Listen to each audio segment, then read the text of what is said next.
Hello again, I am Jim Bob, and welcome back to F1 Manager 23 Hardcore Mode. Sorry, we're a little bit late tonight, and tonight we are heading to Miami for round 5 of Season 2. Let's hit that now.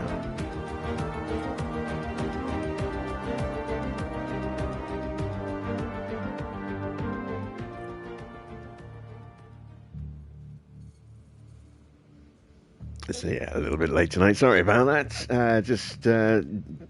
Was feeling a little bit tired and dozed off about half an hour before we were supposed to stream. Woke up a couple of minutes ago, looked at the clock, and I'm like, oh shit, better get a wriggle on. So yeah, apologies for that. Right, just gathering everything together, getting my thoughts together. Right, okay, so yeah, Miami tonight. We are finally off the mark. We actually got our first points tonight. Not just a point, but 2 points. We actually got 2 points. We had a little bit of a tussle at the end, and managed to hunt down and pass. Was it Ocon for ninth place in the end, and steal that extra point. So really pleased with that. That comes off the back of more issues with Oscar. He destroyed what was left of his original engine parts right at the very beginning of practice in Baku, which did not help us at all, and we had to go into the race. Well, we had to go into qualifying and then the rest of the weekend blind on setup, which we didn't get right, and that did not help him. He had a lower baseline confidence, and of course, getting overtaken killed his confidence immediately. He was struggling in that race. It did not help him at all. However, still hold true to the idea that Oscar is going to become more consistent and a better driver as we go along. And I think I'm going to help him out in that. We are going to look at maybe switching engineers. He has a good affinity so far with Matthias Spinney, who we are probably getting rid of at the end of the year, which means we're going to be losing. We're going to have to go through this all over again with Oscar next season, and I am seriously considering switching the engineers, giving him Ben, so that he's got the rest of this year to readjust to Ben, and then next year he'll already have an amazing relationship with Ben. We may not even have Liam next season. Let's have a look at his contract. This is something we were talking about last night. He has got a 2-year deal. He's got 2 years left on that deal. As you can see, it ends at the end of next season. So we could buy out Liam's contract at the end of this year and replace him next season. And like I said, as much as it would be a step backwards with our drivers, with our driver lineup to replace Liam with Logan Sargent, I do think that might be something that's worth doing, because, and this is going to sound horrible, I don't want Liam Lawson to be the recipient of our first ever podium, because I want to actually enjoy our first ever podium, and if Liam gets it, we won't even see it. And that's the heartbreaking thing about having to get rid of Liam, is that he doesn't have a driver's head. He doesn't have a head model. So we will never ever see Liam on the podium. If, God forbid, Liam ever gets our first ever win, we would never be able to really bask in the glory of that, because again, we wouldn't see it. But if we replaced him with Logan, and Logan got on the podium, we would. Logan's not a better driver though. Logan is a worse driver. That is the conundrum that I'm wrestling with at the moment. Do I replace and sign Logan Sargent. I mean, if we take a look at the stats, we are going to go backwards everywhere. In fact, actually, looking at his development rate, now that Logan's 23, he has actually dipped into the average category. It'll still be a very high number. It'll still be a positive number, but it's a slower rate of development than Lawson. And you can see how Lawson's kicked on. Look at his pace stats now. 81, 84, 81 in the top 3 stats. We've really kicked him on this season.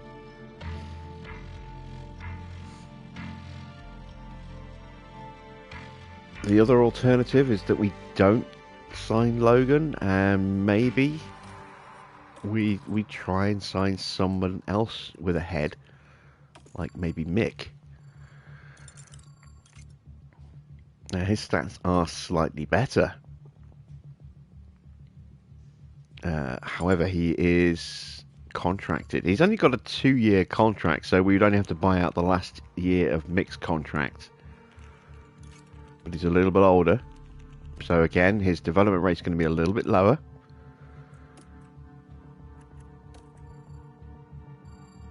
He is a better driver than Logan Sargent, though.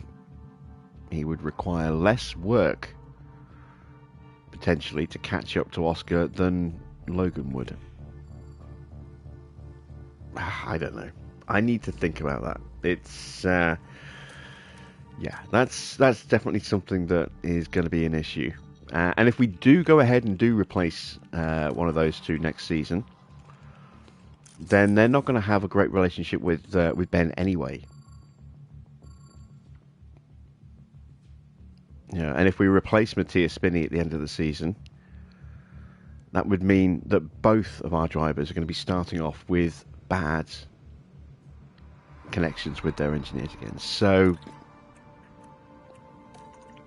we are going to go ahead and do this. We're going to assign Ben to Oscar.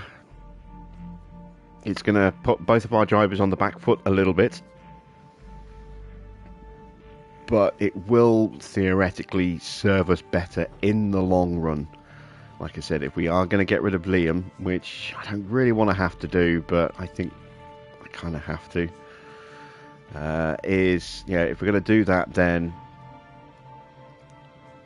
we're looking at replacing the engineer at the end of the season. I don't really want to have both drivers starting off cold next season. So yeah. Right. Hello to everyone in the chat. I haven't actually responded to any questions or anything yet. Let's see. We've got Anthony, Sir R-Dub, Mr. Waters here, Baron's here. Who else is here? Marcel is here. How you doing, Marcel? And Turf is here. Good to see you all.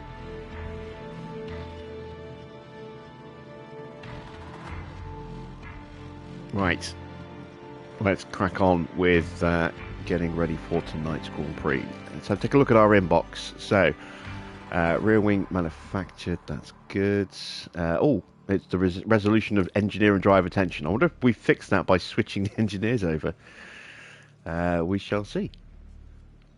I completely forgot that we had that tension. Did we get through no, we did not get through inspection without any issues.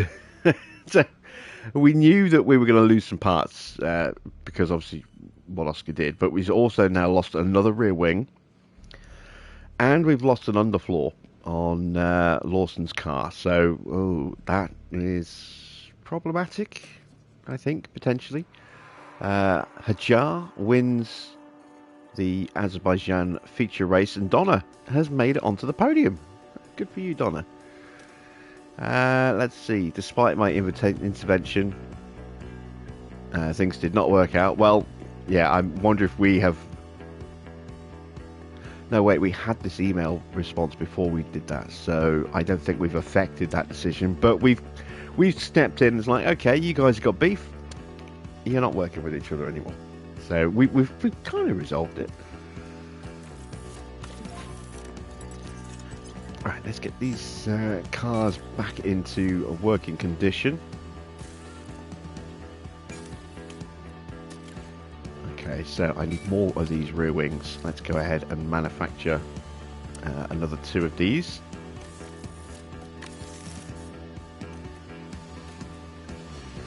And I am working on a new side pod. That's on its way. Front wings being worked on. Chassis. Got one of the new chassis. Let's install that on Oscar's car tonight. And hope that he doesn't destroy it. It's not a sprint weekend this time, so we won't get locked in, which is a good thing. I am going to consider switching the side pod back over to Oscar tonight. Let's replace that underfloor. Okay, still got a spare, that's okay. Suspension, still got a spare there. Let's go to our car parts, check on the status of our project. So 4 more days and we will get the underfloor. So we're not going to have that in time for Miami, but we should have that in time for Imola, which is the next Grand Prix. Front wing is 14 days away. We're getting that in time for Monaco. So let's have a look at what we need to make spares for. I never checked my manufacturing actually. Let's see. So we've got chassis on the way. The next one will be ready in 9 days.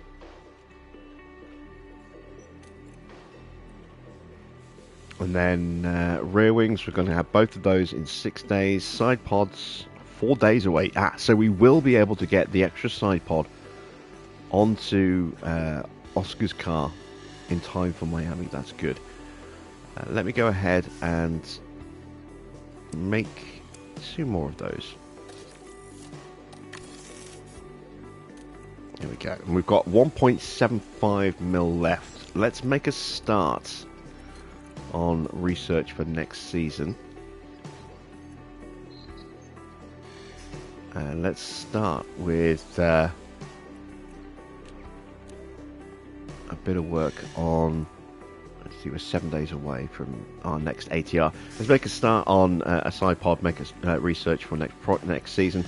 We know we're going to have big changes to airflow and some changes to cooling. I'm going to go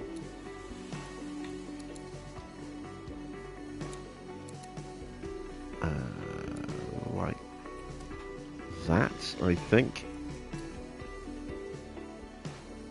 Yep, there we go. Just get 1 engineer on that. Evening Farah and John, good to see you guys. And we've got 755 grand left.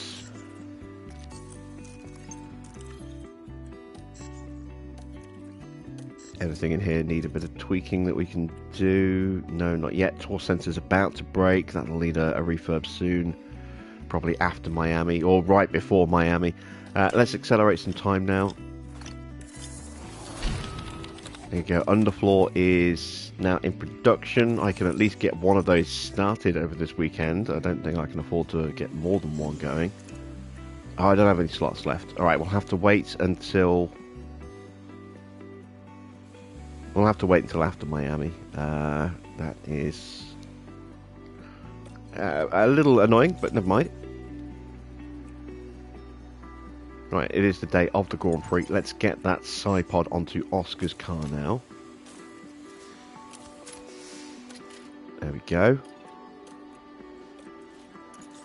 And targets for tonight. Well, let me have a quick look at what our average is. See if both cars are running the same spec. They should be now.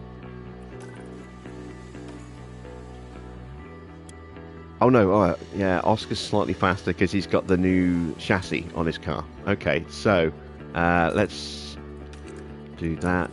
Let's go there. Right, so how are we looking against the grid average? Better, but still not amazing. 15th in speed, 17th in acceleration, 12th in DRS, so we're slipping constantly in our DRS compared to the rest of the grid. That kind of makes sense, I suppose. Downforce is still lacking. Almost there now with high speed against the average. Just 0.003 G. Okay, that's not too bad. Still lacking a little bit in the medium. Definitely lacking a little bit in the low speeds. Brakes are still off. We know about that. Engines are still off, but they're getting closer. Yeah, I mean, we are gradually crawling our way up the grid, but yeah, the underfloor is going to make a big step for us, I think. So, yeah, maybe Imola will be okay. Who knows? Right, let's set some targets for tonight. I still going to stick on the side of caution. Still going to go just one in the top 15. I'm still not confident of getting both cars through. Don't think we're going to get Q3. Finish position, one in the top 12. I think will be maybe a tricky one. We'll see. We'll try it. We're certainly not going to get the fastest lap. Quali position, one in the top 14 for 2. We'll try it. And now I'm actually going to go ahead and put on a finish streak of 1 in the top 15. We're going to go 5 races. Let's see if we can actually make some money now from streaks. So with all that in place, I think we are ready to head on to Miami.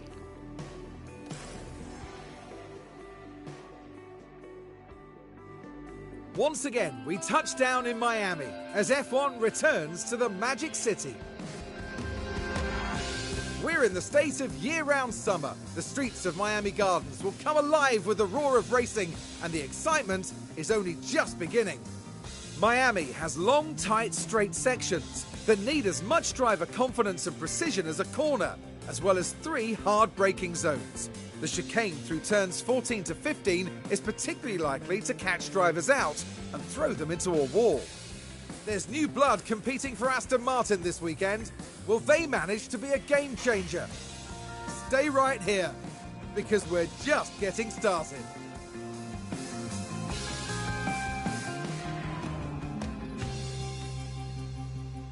Hello Daniel, welcome to tonight's stream. It was an inadvertent nap, Farah.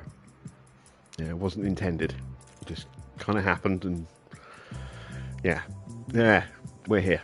Right, let's get into practice. So, I didn't check the weather, actually. What's the weather going to be like? It's fine, good, that helps.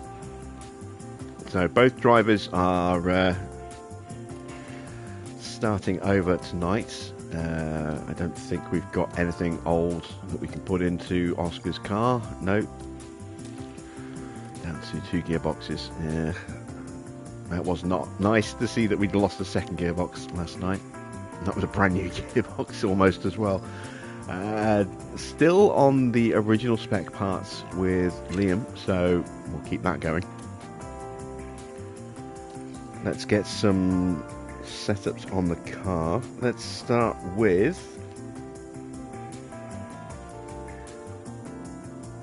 a 6.5, a 13.5, a 5.5, 3.3 and a 0.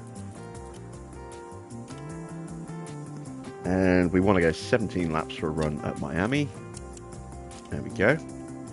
Oscar. Let's have a look at Oscar. Please do not destroy the new chassis that I have put on your car tonight, because I will probably cry, and that would not be good. Well, there'll be someone out there who wants to hear me cry on a live stream, but hopefully not many people. Right, 17.5, 13.5. We're going to go 3.7 at 3.45 and a 0.15.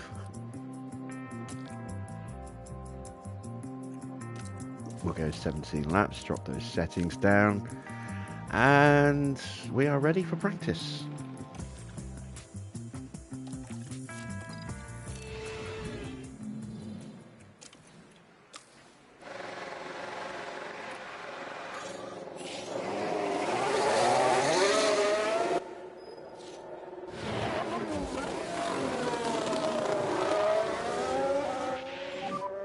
Radio check? Yep, radio check. Yeah, copy, same. Radio check.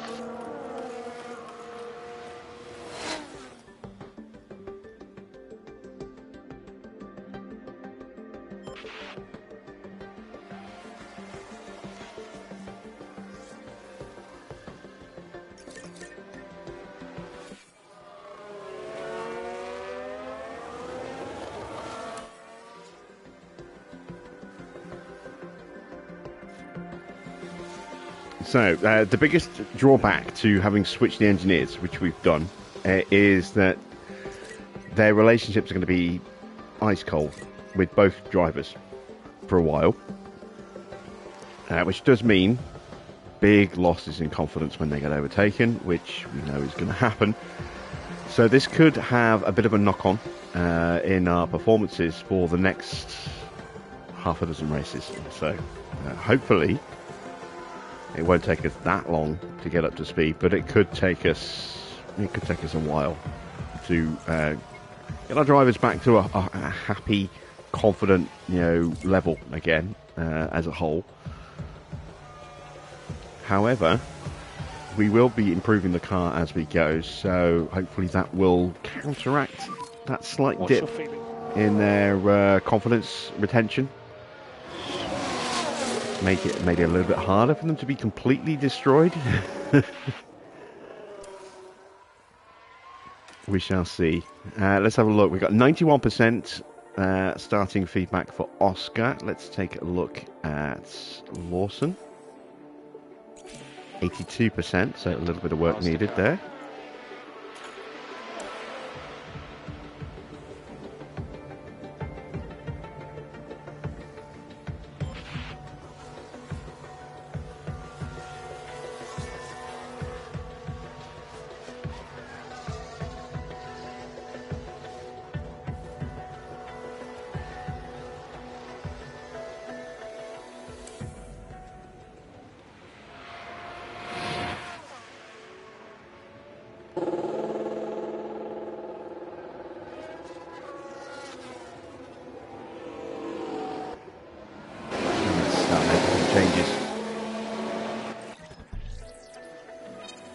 Alright, so the roll bar is out. And now that could go to a 2.8. But I think it's more likely going to be a 4.6. So that's where I'm going to go. And let's pull the front wing in to a 7.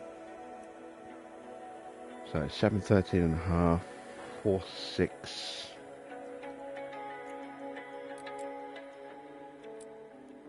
I'm going to try that. See if that works.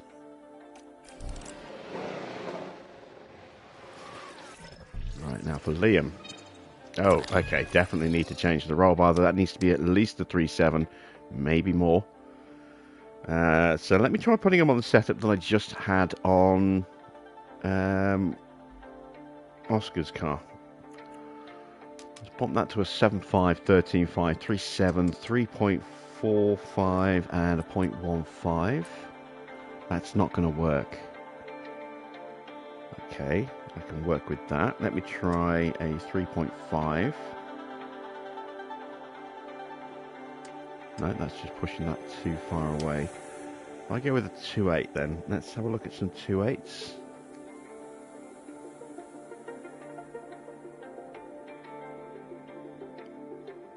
Nope. Okay, I'm going to go back to a 3.7. Let's drop the front wing to a 7. 13.5, 3.7, 3.5. Let's try pushing this up. That still is going to leave me short. I think this might have to be a 2.8, you know.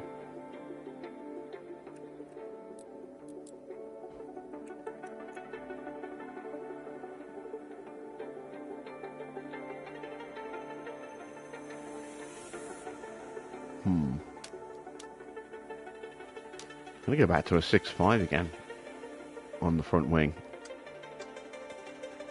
Leave it at that, and then just fine tune like that.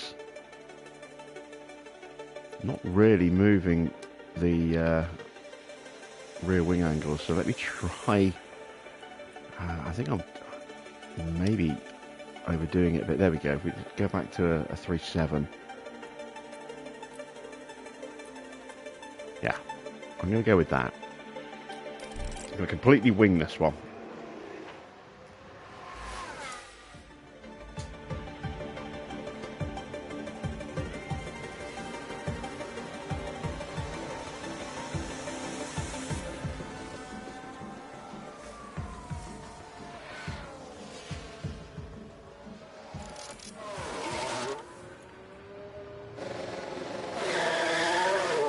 Oscar back on track.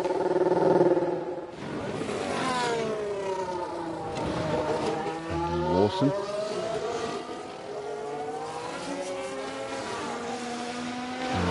And once again, there is cause to be slightly optimistic for tonight. You can see we are quicker than Bottas and we are quicker than Ocon in practice, but both of our guys are running slow pace stats like that and avoiding curbs, driving in clean air, etc. When we're still 0.3, 0.4 off the bottom of the grid. So there is some inherent pace in this car on this circuit at the moment. We're only, what, 0.4 off the back of drivers like Hülkenberg, Schumacher as well. So we're not going to be the slowest car tonight. We might not be much quicker than the slowest car, but we certainly won't be the slowest car tonight. Haas potentially have taken a step forward. Let's see. Magnussen is running what tire? He's running mediums, so we can't really do a straight comparison. Hülkenberg's running mediums though, and he's not that much. Yeah, I think we might still be faster than the Haas cars tonight. So it's who we can then try and pick off after that. We're going to be quicker than Schumacher. We're going to be quicker than the Haas drivers. I don't know about Valtteri. Valtteri currently running on softs, so we can't really keep an eye on his pace and try and extrapolate from that. What's your limitation? I guess we're going to have to wait till quali. And even quali, we tend to go a little bit better in quali than we do in the race. So maybe we're going to just have to wait to the race to find out exactly where we are on pace. We have improved Lawson's car to a 90. That's almost there. And we've pretty much nailed it with Oscar. Just need to click the toe once to get that to 100. So not a bad first practice. Let's go ahead and just make that change. And it has to be that because we can't go in the other direction. And let's take a look. Where do we go wrong so far here? It is the front wing. So the front wing is too low. That means that's going to have to be at least 7.5. Pull that back like that. Let's drop that to... I'm going to drop that all the way back to a 0.5 or 0.05. That could be it. I could be nailing that one as well.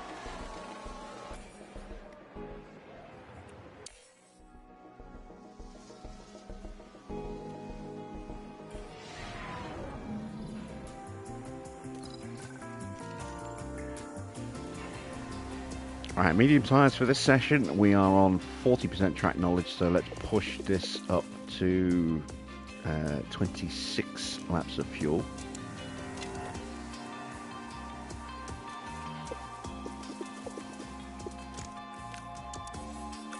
There we go. Already made all the relevant changes, so we'll send them straight back out.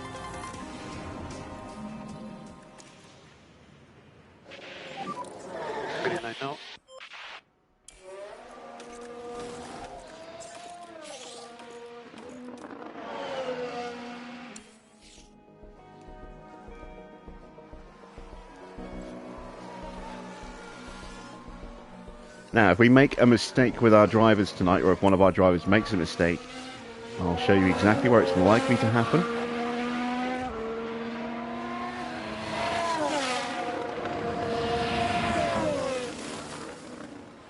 almost certainly going to be coming out of this corner here. They're going to lose it and go into the barrier by losing the rear end, spinning into that barrier. I think that is where we're likely to make the mistake tonight, if it comes.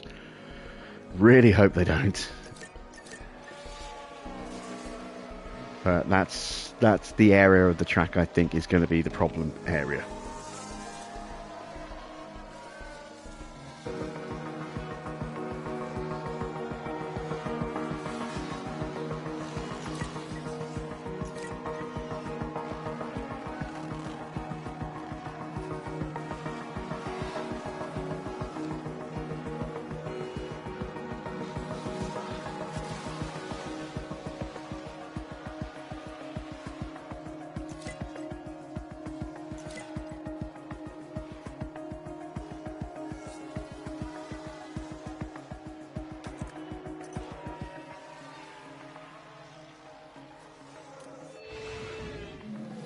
Let's have a look then at turn 6. And wide they go, leaving the race. Alright, feedback incoming for Lawson. Oscar not far behind him.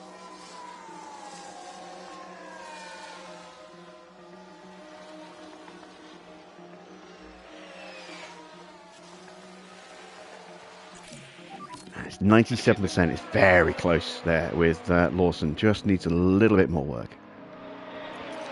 What about Oscar?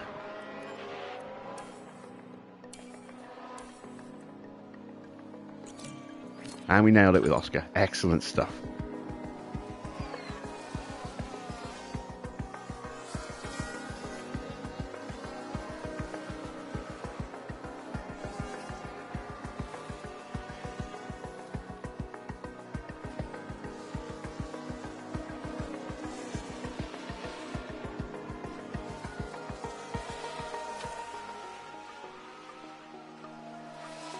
So I've tried to be fair to both our drivers so far. Obviously, Liam is the one that's got us the points so far, but we're going to be unfair now from this point onwards, and we are going to throw our weight behind Oscar. Two reasons. One, we're probably replacing Liam at the end of the season, much as that will pay me to do it. It's not like, getting rid of De Vries or getting rid of Yuki, where, I actively was looking to do that as quickly as I could. It's that's going to be a hard one to take, but it's something I think we're going to have to do. Like I said, it would be heartbreaking for me if Liam got the podium and we couldn't enjoy it. Partly because it's Liam, partly because I want to actually be able to enjoy that first podium. We're going to have to work so hard for it. I want to be able to see it, and I couldn't bear it if it went to a driver we couldn't see and we had to skip that celebration. Secondly, we do have this secondary objective, which is making Oscar a Drivers' World Champion. So we do kind of have to back him, I think, and make him our focus. Again, that's unfair to a degree on Liam, but needs must, unfortunately.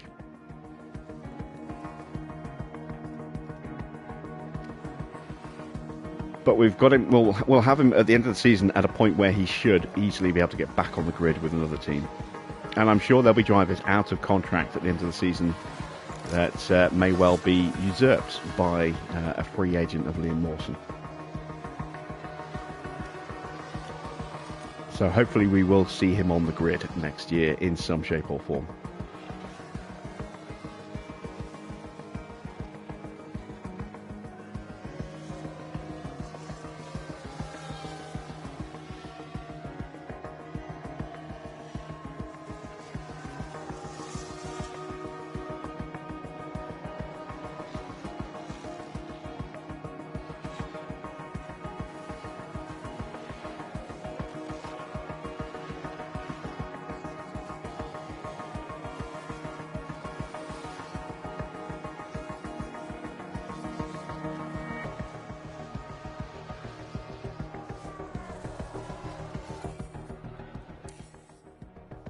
Well, that's second practice done.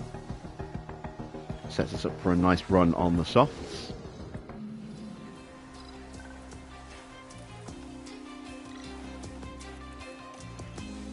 Let's slap on a pair of those now. We're going to go 20 laps of fuel.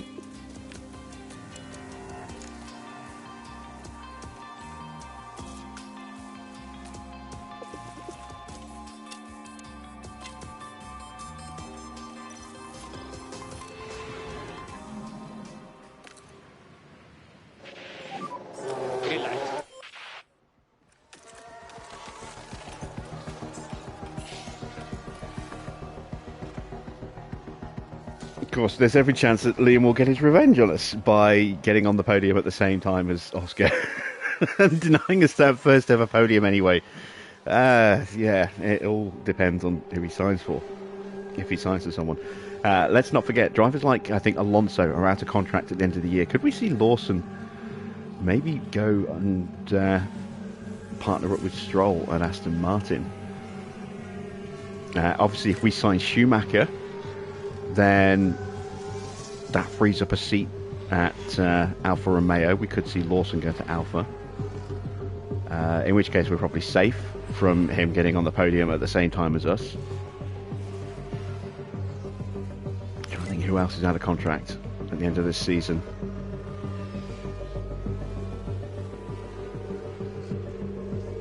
I'm sure there's someone else who's out of contract at the end of the year.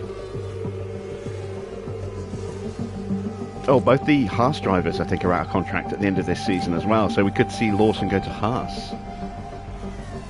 It says, hope Oscar starts to repay the loyalty sometime. Yeah, me too. Mate, me too.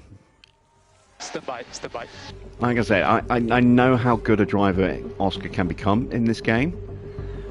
And part of the issues are down to the fact that the car itself isn't good. Part of it is down to Oscar's, built-in inconsistency at the moment. But like I said, with the right push, the right tweaks, the right development, we can make Oscar into a world beater. And hopefully that will coincide with our car becoming a world beater as well. And we can both make that meteoric rise together. We are just a click of toe away from getting Lawson's car perfect as well. So we will correct that when they finish their runs and get back to the garage. That is Oscar done. Is Lawson there as well? Yes, he is. So we'll call him in too.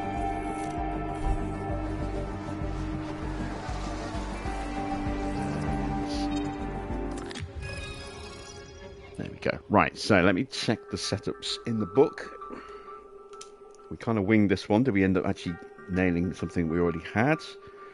I've got one setup that has an 8 in the book, and that's an 8-13-19. So very different there. Let's add this one in. If I can get the pen to work. There we go. 8.0. 13.5. 3.7.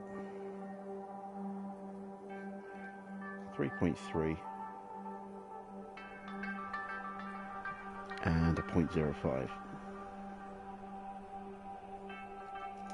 Alright, let me take a look at Oscar's setup.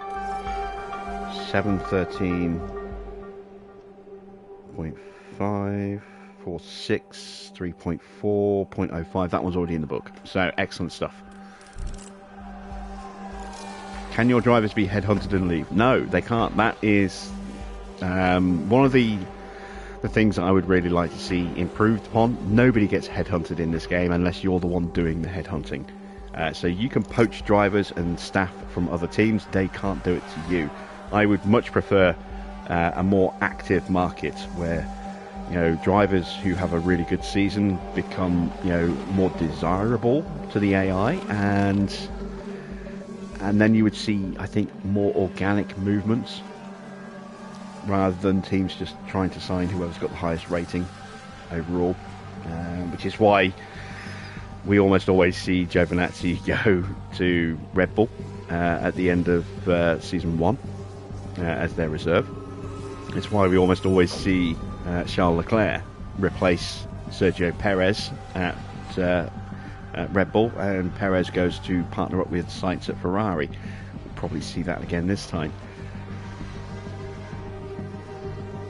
But I think if a driver has a really strong season, that should create desire from other teams to try and acquire that driver. You know, maybe try and make. It'd be nice if drivers got an approach, and you had to maybe renegotiate a contract to get them to stay, rather than, you know, have their contract being bought out by someone.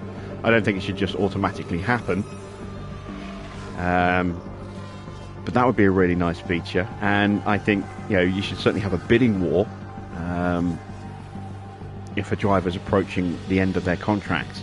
You know, there's a very real risk that they will sign for another team rather than signing for you. That kind of narrative you can kind of have if you just don't offer them enough money. So we could spin the narrative that, you know, McLaren decided they wanted to headhunt Yuki Tsunoda, and we then jumped on that opportunity to sign Oscar, whose contract was being terminated by McLaren. But in reality, we know it's the other way around. So, yeah, having a more involved, more active market would be a much better thing. And it would be nice if your staff were also approachable from the AI rather than the other way, than just the way it is right now. I think it would just make it a much more realistic experience. You know, staff don't just go in one direction. They're under approach from other teams all the time. We're moving on now to the all-important qualifying session. The Miami International Autodrome has some lovely long straights, but a driver still needs to have total trust in their car setup to get a fast qualifying lap. Turns 14 and 15 in particular are the ones that catch the drivers out in qualifying. Now, there's been a bit of talk lately about Oscar Piastri. Karun, how's he been doing? We saw some disappointing lap times from them in practice. It could be that the team were experimenting with the car, but the pressure's now on them to deliver. Hold on tight, because we're getting underway. Yes, to quote Mr. Arnold, hold on to your butts.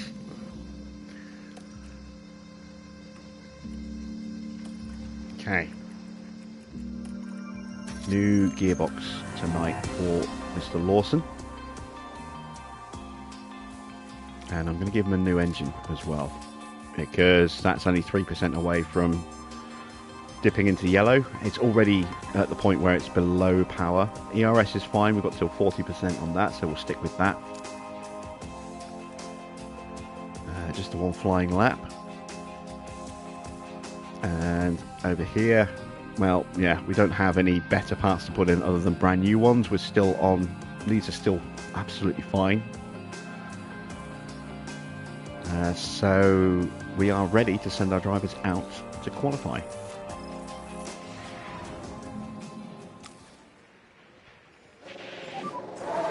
Should be green now.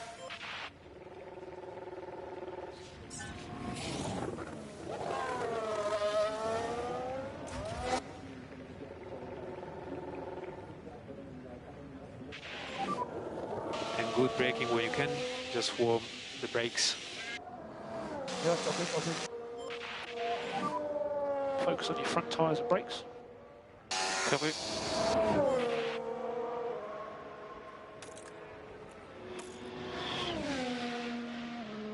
Right, Albon is out on track as well, so this will be a first indication as to how far off we are of the Williams.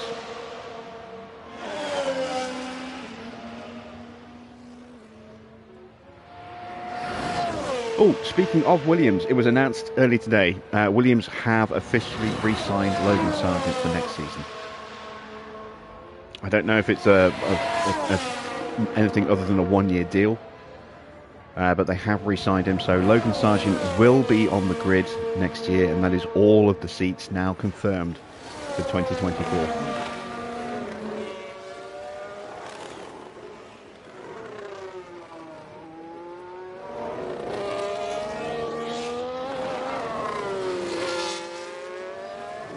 But as I say, I would imagine it's just a one-year deal.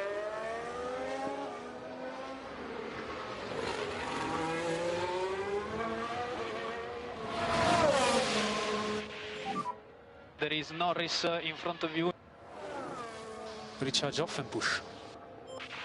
It's going to be weird seeing the engineers on the other drivers this time. Okay, go now, go now.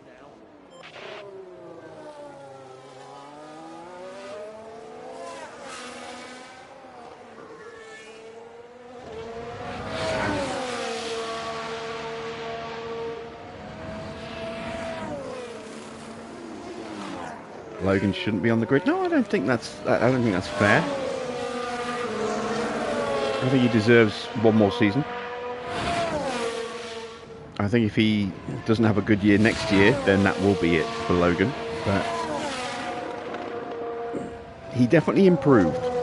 I mean, he wasn't a highly rated driver, you know, a highly rated prospect going into this season. Let's not forget, you know, there were some eyebrows raised when they signed him in the first place. But I do think, you know, he was, when you compare him to who else had been announced, like, there was no way that people were expecting Piastri levels of performance out of Sargent. Let's not forget, Logan Sargent did not win F2 last season. Oscar Piastri won F2 and F3 the year before that. He won both championships back to back, and obviously had a year out. He was reserve driver for Alpine before moving to McLaren in the second seat. But yeah, Sargent I think he finished second. Or was it the top four? I think he finished fourth, maybe, in F2. This is in lap. This is in lap. Okay, copy. So he wasn't like the extremely highly rated prospect that Piastri was. And his nationality, I think, has certainly played a part in helping him get onto the grid. But we have seen definite improvement from Logan as the season has progressed. And I think he deserves a chance to kick on next season. If he can. If he can't next season, then yeah, I think that would be a fair shake and a chance, a long enough chance to try and succeed and go from there.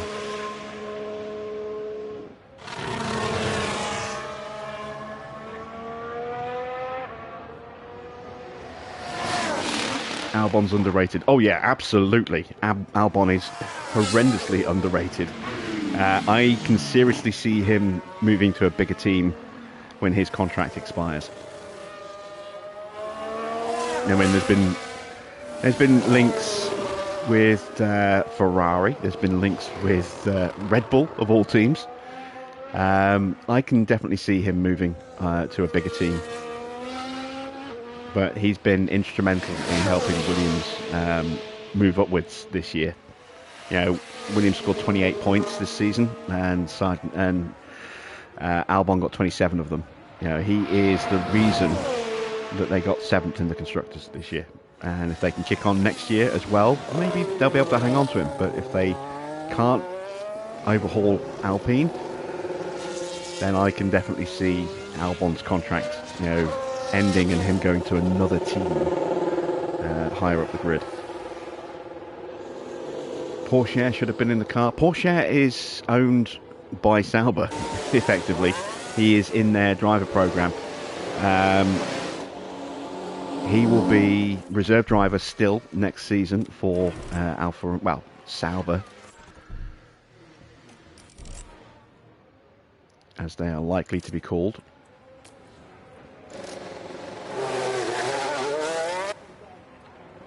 But yeah, Porsche definitely needs to have a chance in the car. It'd be interesting to see if Lawson can make his way back onto the grids as well. He's definitely got some promise. Copy. Work the tyres. Yeah, copy. So there are quite a few young drivers that, you know, are sort of waiting in the wings. But I don't have a problem with Sargent having another season to try and improve. Like I said, if he can't take that step forward that he needs to take next year, then yeah, I think that is it for him. But he'll have had a fair shake, and we'll see.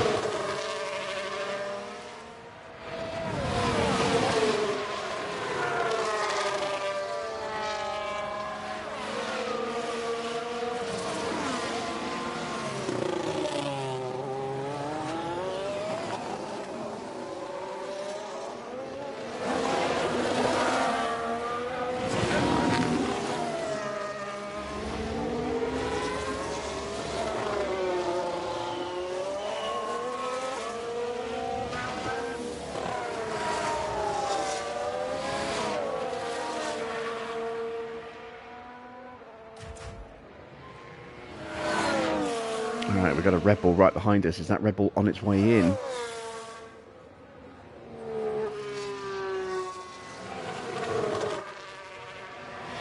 Yes, it is, because both Red Bulls have already set a time. I think the show hasn't been that good. Just go. He hasn't been horrible, but he has been outclassed by Valtteri this year.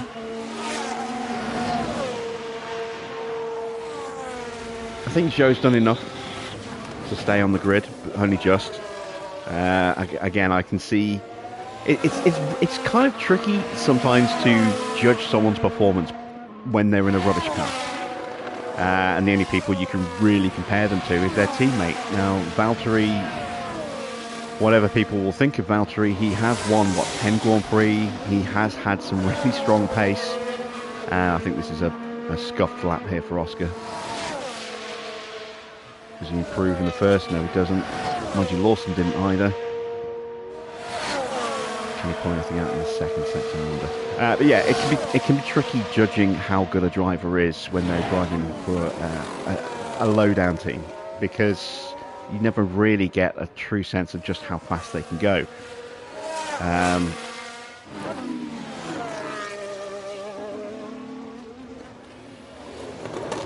You know, to the untrained eye, there would have been a lot of eyebrows raised when Ferrari announced that they were going to sign Charles Leclerc. It's like, really? This guy is Ferrari level? But yeah, absolutely he was. But yeah, you never really saw, unless you knew what you were looking for, you never really saw any truly amazing performances. You saw a couple of standout performances, but was he worthy of a drive in a top team? This lap was not too bad, actually. Absolutely he was, but it was not immediately apparent to the casual eye. Your P12. Cool the car. Coming.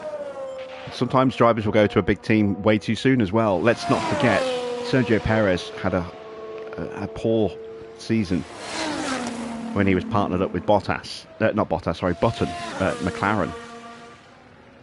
He was not good, and he really pissed off Button as well. But he moved a bit further down the grid and built his career up over time, and is now a very highly rated driver. Maybe he's on the decline now, but he's had a very long career in Formula One, and he's widely been well regarded in that career. But it didn't start out that way.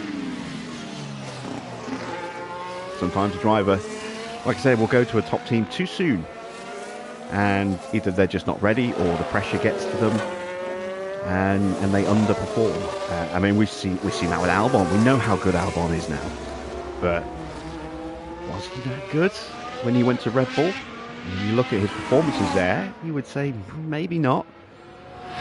But you look at the pressure he was under and the environment that he was in, and that's definitely going to have played a factor. Same with Gasly. We know how good Gasly is, but we weren't saying that when he was in Red Bull. People were saying, "Oh, look at him, he's terrible. He didn't deserve that seat." Blah blah blah, and they ditched him after half a season. So yeah, like I said, it can be tricky sometimes to judge how good a driver is when they're further down the grid, especially the young drivers.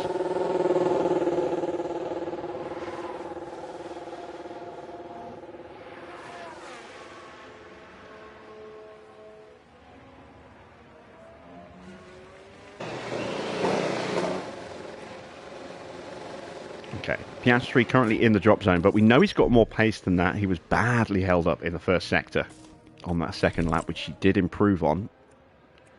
So I think he's got at least another few tenths in the car.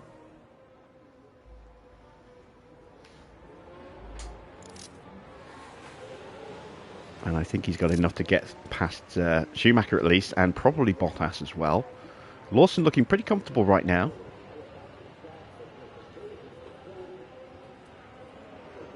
And with a better confidence level, ironically, because he set faster times. Obviously, they will reset at the end of this session and start again in Q2. But I think there's a chance that we can get both cars through here. We can definitely get one of them through. Let's accelerate time a little bit. And get them ready for their final runs.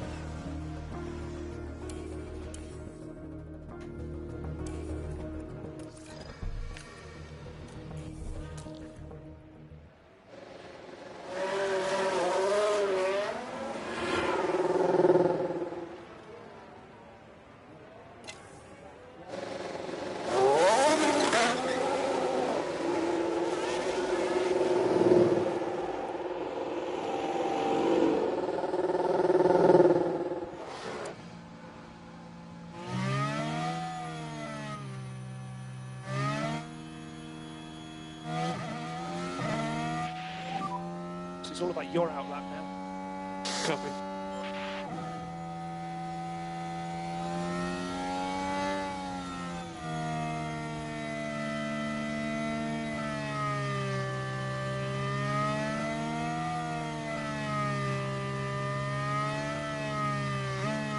McLaren were awful when Perez went there. Well, they weren't awful, but that was certainly the start of their decline. I think their big decline. Yeah, they had declined a bit, but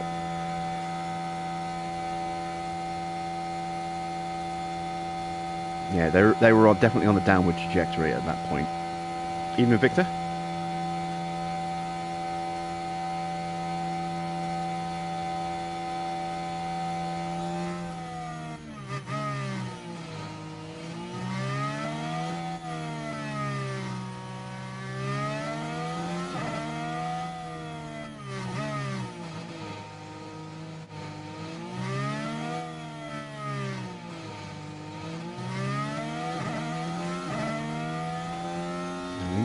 Benefit from a slipstream on, is it Stroll? No, it's not Stroll, it's Alonso who is in front. There he is. You got a good gap ahead. So go one, go one.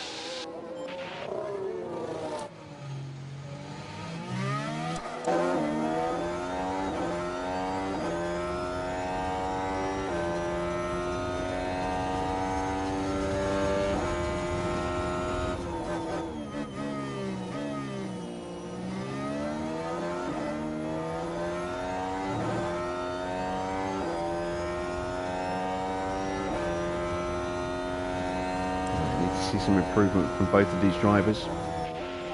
Lawson is not 100% safe. He is up in the first sector.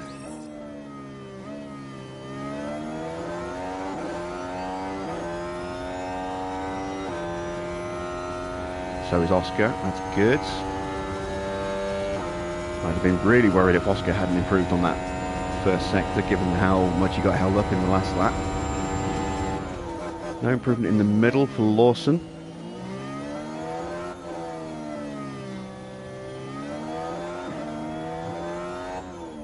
Oscar's up.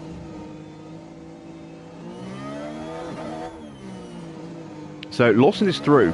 Nobody can knock him out. Now can we get Oscar through as well? Oscar's been quicker all through practice.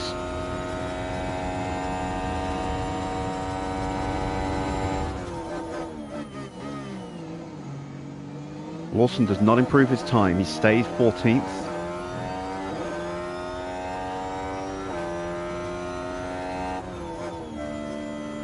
And Oscar goes quicker. He goes 2 tenths quicker than Lawson in the end, nearly. So up to 13th and quicker than Albon. Okay, encouraging signs.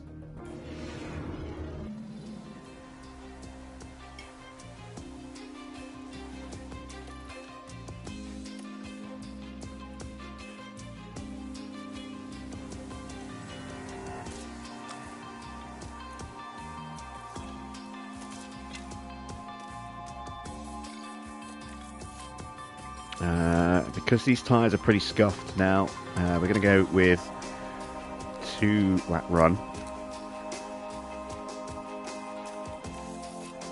And then after that, we will change the tyres over.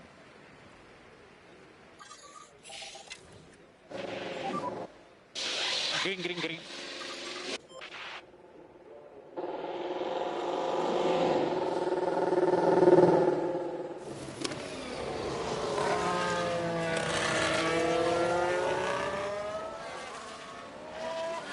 And I have to disappear for a few minutes, so I'll leave them running like this, and I will see you in a few minutes. So start to work on the front tyres and brakes this lap. Copy.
Straight out, track is clear. Okay, let's go. You're clear. Okay, we've got to go.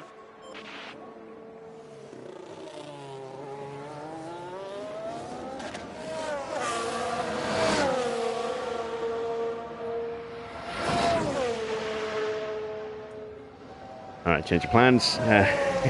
Need to use the bathroom. Someone's just jumped in the shower. So there'll be a break after this session of qualifying, probably.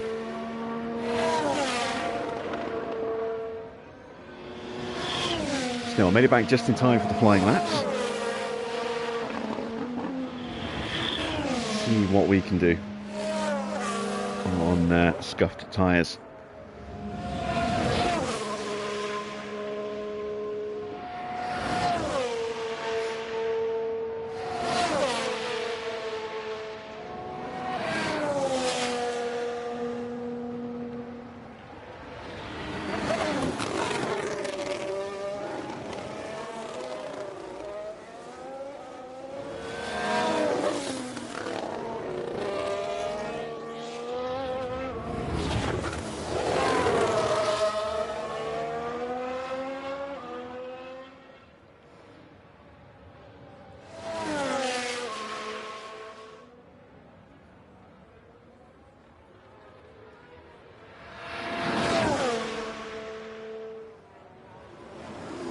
Wilson up to the line,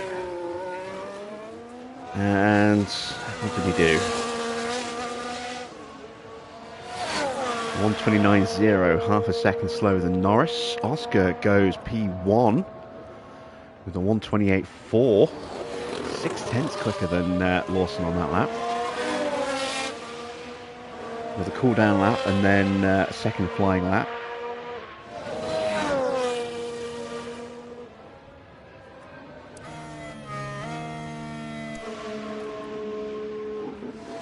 Looking at confidence levels.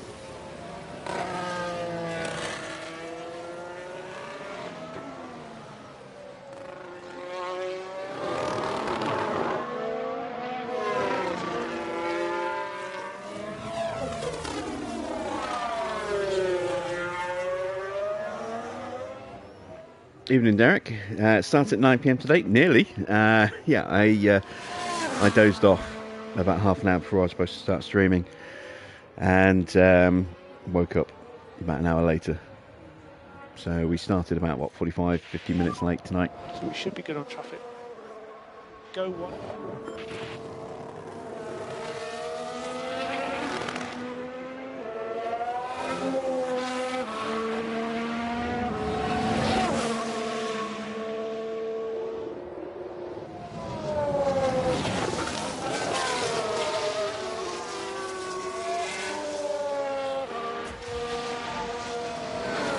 Lawson's going to catch a Mercedes in the bad place potentially here.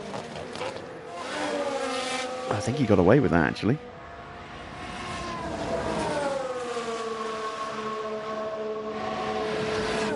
Yeah, he got away with that. That was nice.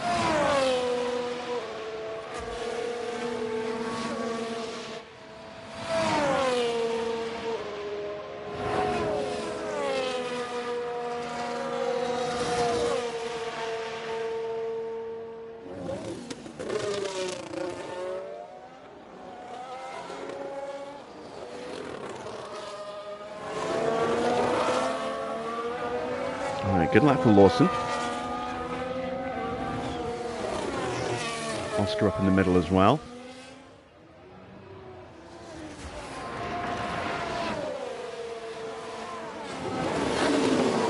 Ferrari might get in the way. It's on its way back to the garage.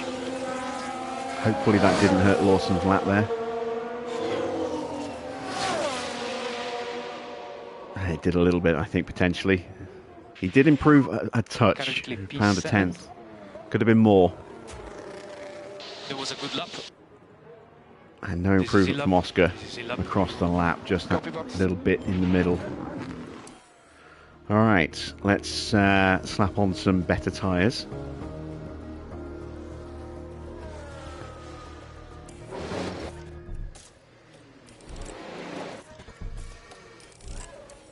Oh, I need to take some fuel out of the car as well.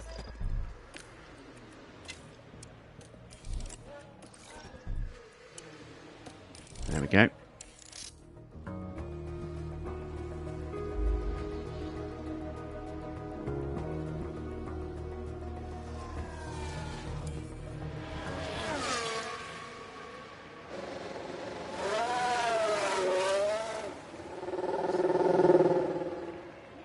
Oh, you noticed that, did you, Farah? Yeah. Lewis has not been qualifying well this season. And I know it must make your heart bleed. Focus on tires and brakes. Okay, mate, good.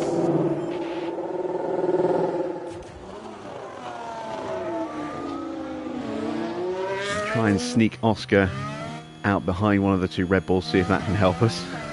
I don't think it will, but you never know. We are currently sitting in 9th place right now.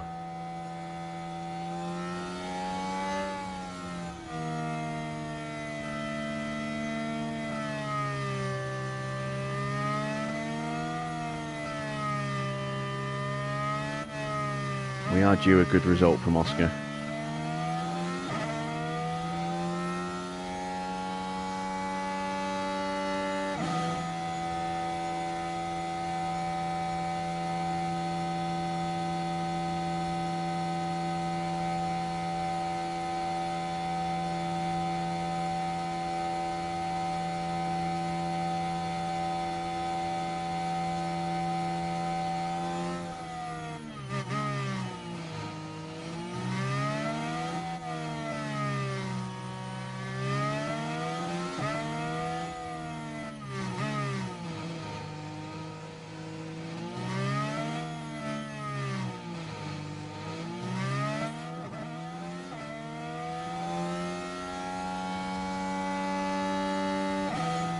If we can maintain a gap like this, we should be able to get a slipstream out of it. But I get the feeling we will lose too much. Oh, well, never mind.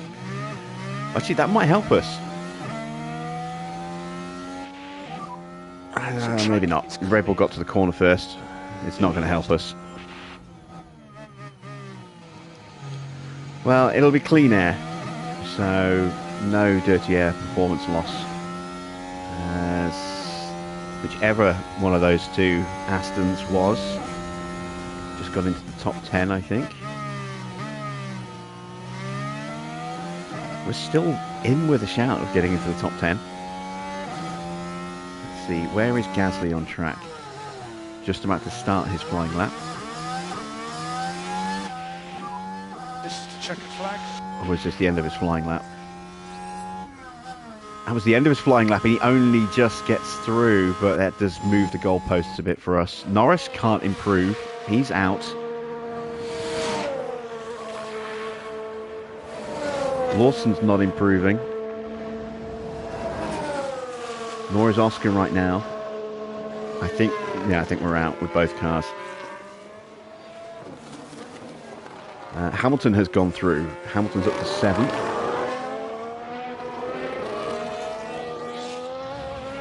Sainz has improved up to 5th. Alonso in 3rd. Leclerc in 2nd. So Perez is leading the table right now.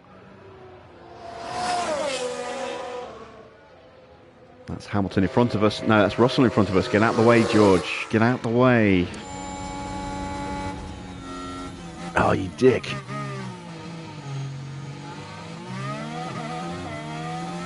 We had to lift early in the braking zone there. That's probably going to hurt us.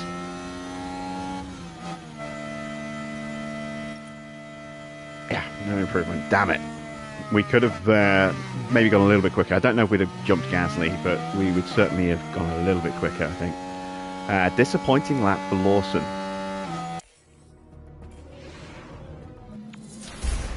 But we are out in 13th and 15th.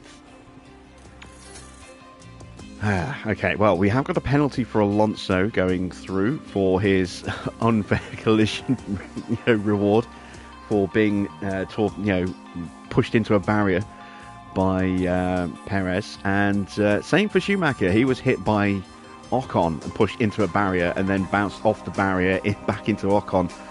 Took both the cars out through that collision, and it was Schumacher who got the penalty there as well. So, yeah, very, very unjust penalties for both drivers there. So 3 place penalties for both of them. And let's see who's going to start on pole. It is Charles Leclerc who pulls out a blinder of a lap. Max in 2nd. Hamilton is in 3rd. Russell in 4th. Perez 5th. Alonso down in 6th place, and with that penalty we'll drop him down to 9th. Then it's Zhou, and then Sainz, Stroll and Albon. So some pace there from the Williams this weekend. Maybe Alpine are our next target, and we were 3/10 off them in the last session.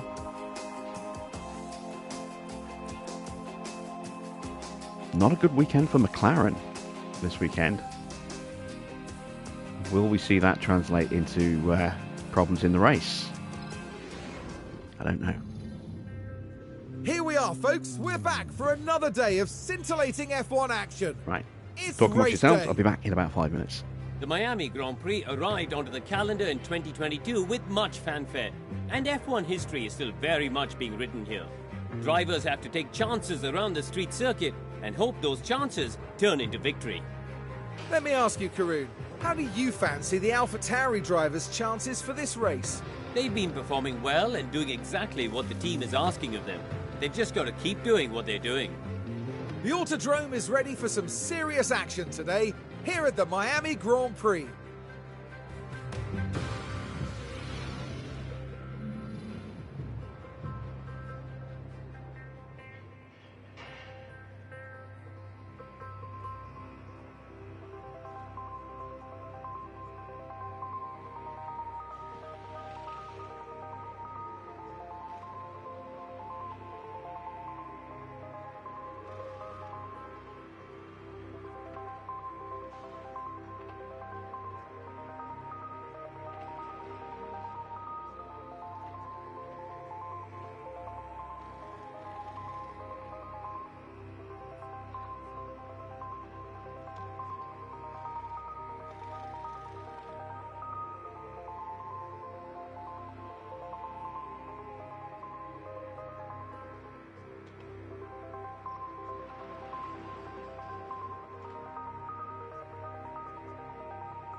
And I'm back.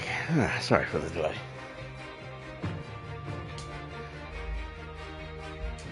Right, so we are starting 13th and 15th. It's not horrible. Strategy-wise, I think the one stop is going to be a little bit too slow. I do want us to have room to push the tyres.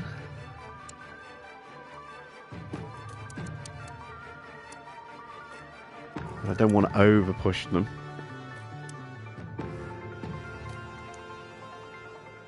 I'm going to try that, I think.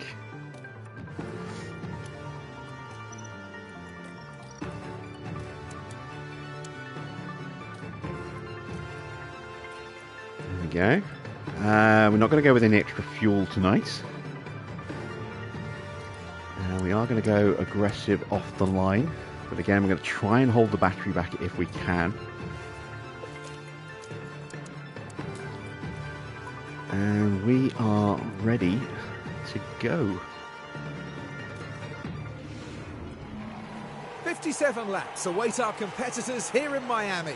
So may the best driver win. There's a lot of talk about that man, Nico Hülkenberg. There's no talk about Hülkenberg. E20 Shut up. I'm not even going to listen to the rest of that now. Here we go with the Miami Grand Prix. There's a lot of talk about Hülkenberg being out of contract next year and may not be on the grid. And Let's it's leave it at lights that. out, and away we go. Do everything you can, mate.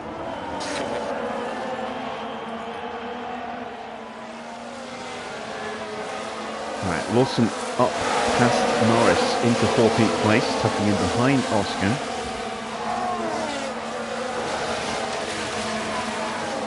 Bad start from Albon. He's been jumped by Ocon and Alonso. Or maybe just Alonso.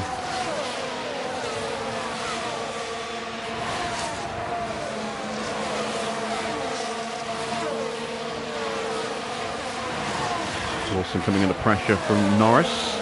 He might be dive bombed here. Oh, yes, he was dive bombed.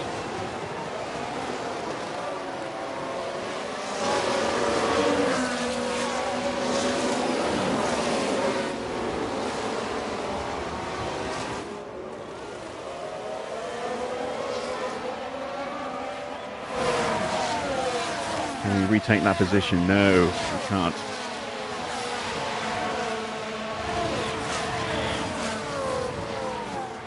And now we've got a Haas making a move on us.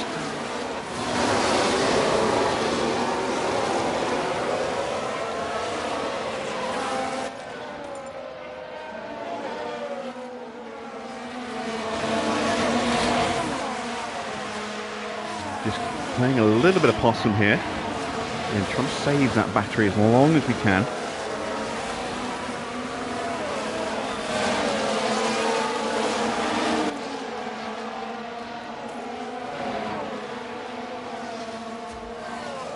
Starting to lose contact with Gasly and co.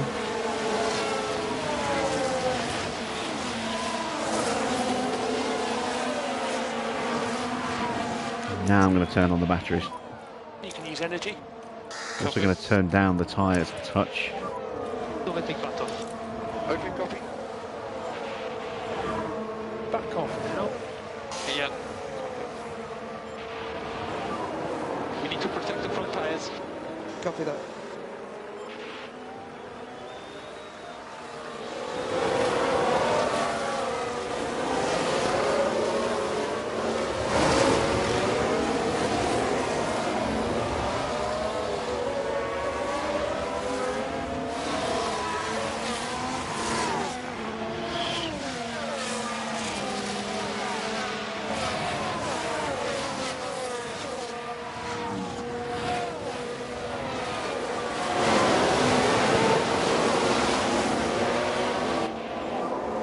DRS enabled.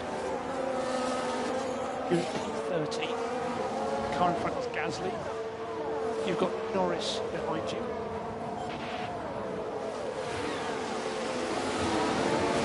Right, so hopefully this lap we can actually make a move on Gasly. Maybe Lawson can get back past Magnussen as well.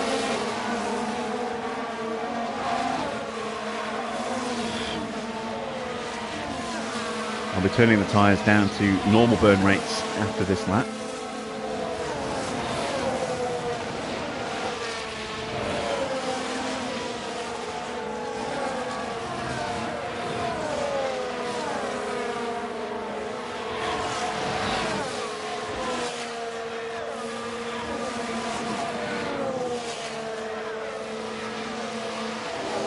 We've got into DRS range of Gasly and stayed there, and looks like we're just about able to break away from Norris, maybe.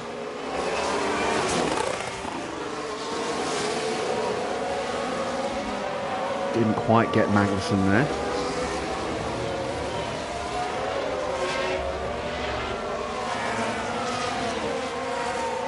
We didn't break away from Norris, I don't think. Come on, Lawson, make your move.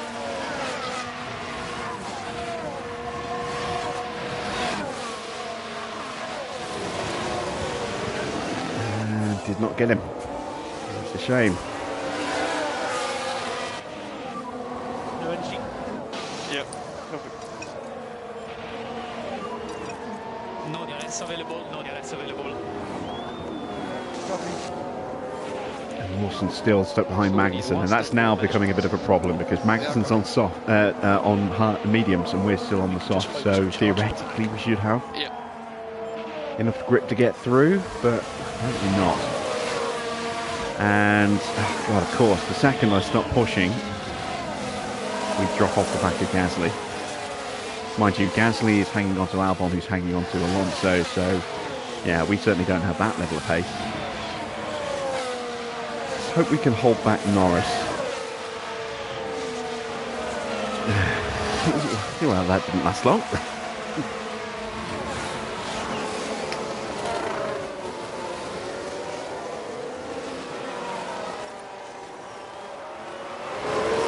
Let's hope we can stay with Norris.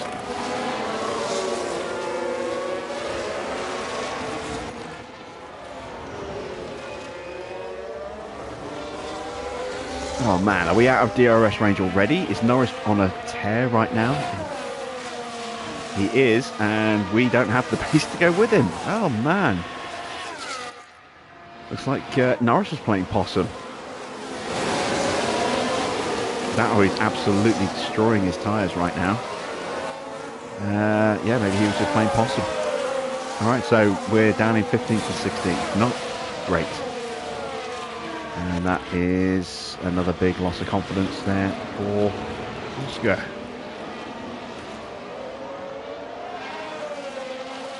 I have to push his tyres just to stay with Magnussen. Copy.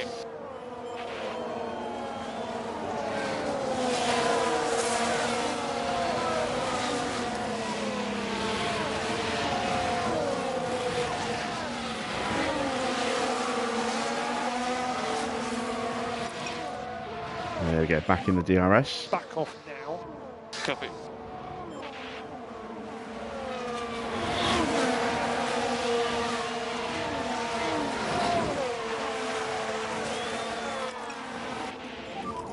Lift and coast. Copy.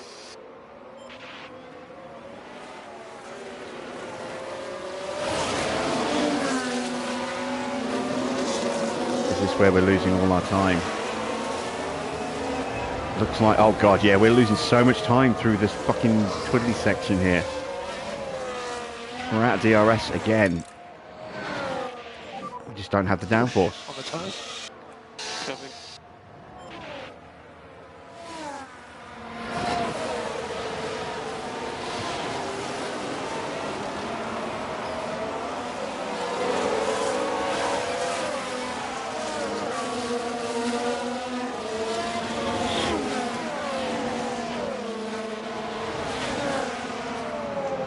Magnussen did look like he was pushing on that lap to do a 133.8 compared to all the cars in front doing 34s, so maybe a combination of both. Again, don't have the battery to respond to go with them.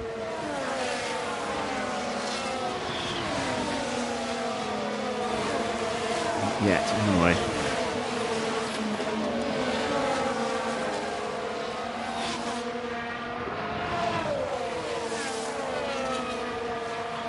It'll be another race where we're going to need a little bit of magic to help us out.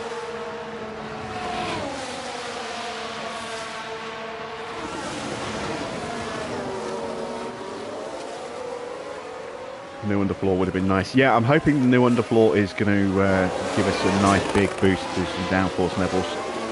Not expecting us to suddenly be ultra competitive, but you know, a little bit quicker would be nice. And we're losing so much in the corners. You know, I don't think we're too bad in a straight line. It would be nice to be a little bit quicker, obviously, but the corners are hurting us. You know.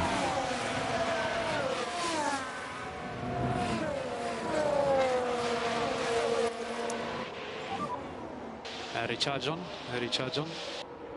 Low speed in particular seems to be a bit rough. Don't forget we've got a new front wing coming for Monaco as well, which will hopefully give us a bit more in the low speed as well. So with the new underfloor and the new front wing, that should hopefully solve, well, not necessarily solve, but should address our downforce issues a little bit more. Recharge on. Yeah, copy that.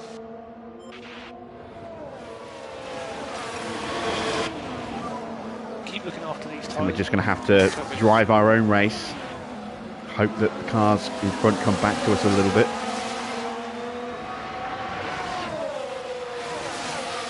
And maybe pray for a safety car. But yeah, I don't think points are on the offering tonight. I mean, technically points were never really supposed to be in the offering for Baku. But some fortuitous, shall we say, retirements certainly made that outcome a distinct possibility, and we were able to capitalise on that, not just with 10th, but actually fighting for 9th in the dying laps.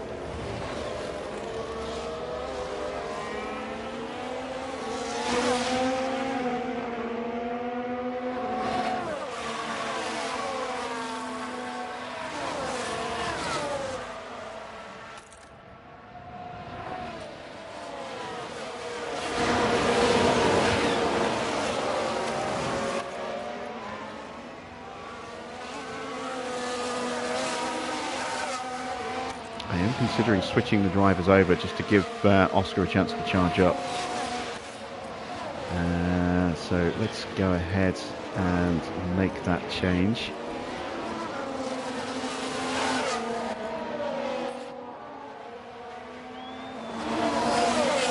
Judged that just about perfectly there, I hope. Got to stay in range of Lawson now. Push the tyres now. Copy. Yeah, I think Lawson is probably just a touch quicker at the moment because his higher confidence level.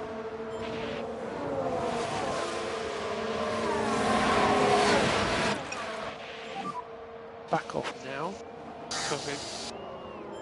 But this will give me the opportunity to get some defensive bonuses for Oscar. And also build his battery up at the same time. And maybe go a little bit quicker overall.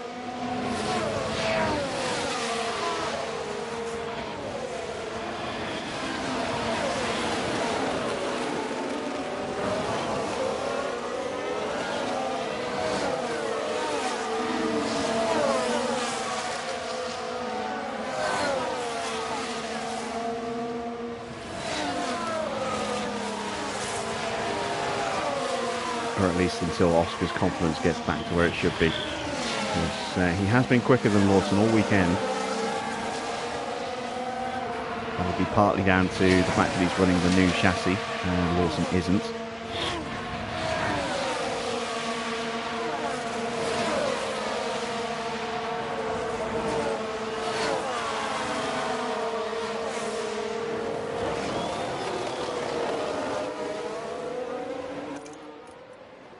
And there we go, Oscar's almost back to starting level confidence.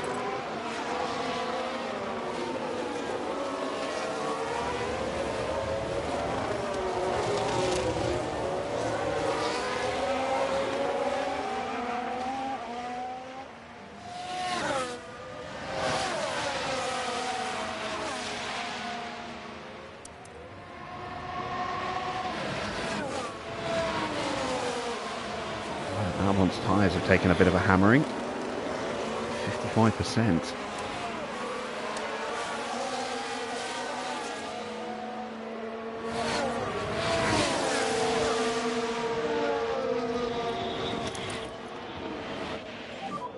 Bring the pack up.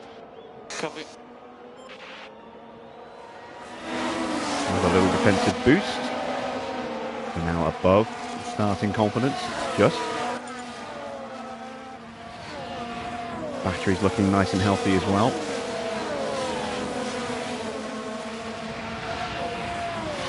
Going to wait till the end of this section here, and then I'm going to sprint both cars. See if we can break away from Valtteri, Schumacher, and Tsunoda's dropped all the way down into 19th now.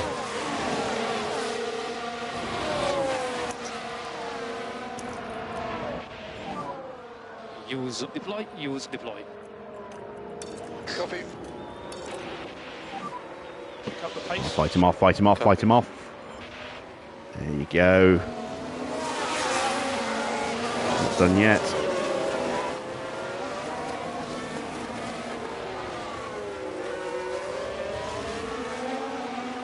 Stay on him, stay on him. Good lads. Good stuff.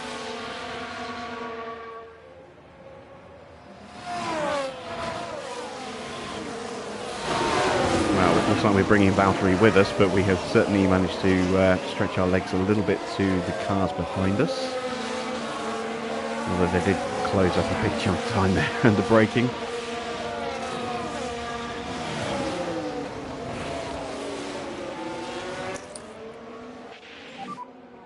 Can we charge on? Recharge on. Okay. Now we're going to actually let Oscar get an overtake in proper, because this will give Oscar an even bigger confidence boost, and with his slightly better speed, that should give him a nice little kick on, and hopefully Lawson will stay with him and pick his speed up as well.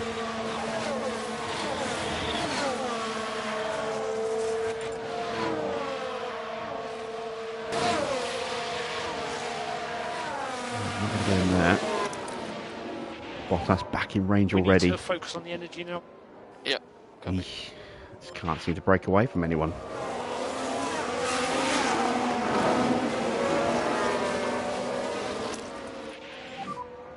Use energy. Copy.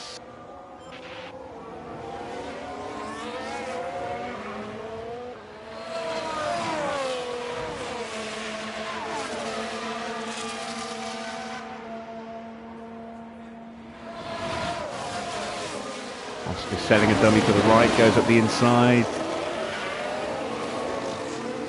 Gets the move done. And that's a nice, healthy confidence boost at the expense of Liam. Need to focus on getting the pack up. Copy. And we'll get him to tuck back in.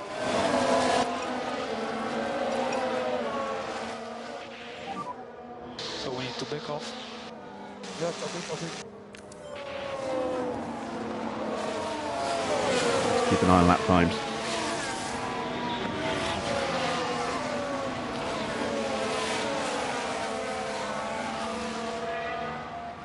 Yeah, normally I don't like to favour one driver over the other.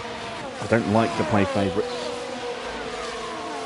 I have been tactical with my drivers, depending on championship positions, whether they're in a fight or not, things like that.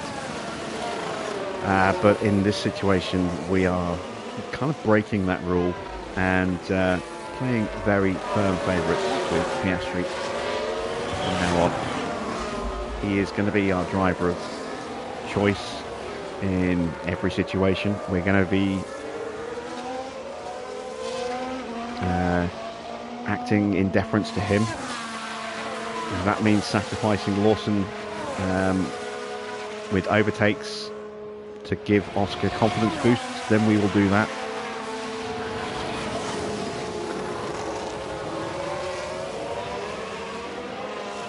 It's a crappy thing to do to Lawson, but it is unfortunately, I think, a necessary thing to do.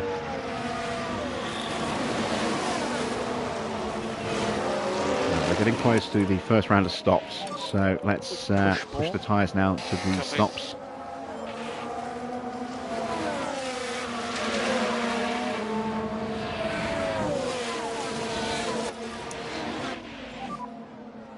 Recharge on, recharge on. And we are just not breaking away from anyone behind us. Look, they're all close, apart from Hulkenberg, who's off the back of the train, but we are not catching Magnussen, who's tucked in behind Joe. Norris has kicked on up to 12th and has broken away from Joe, whose pace has dropped off a bit. And they're all on mediums. We should be faster than them, but we're not.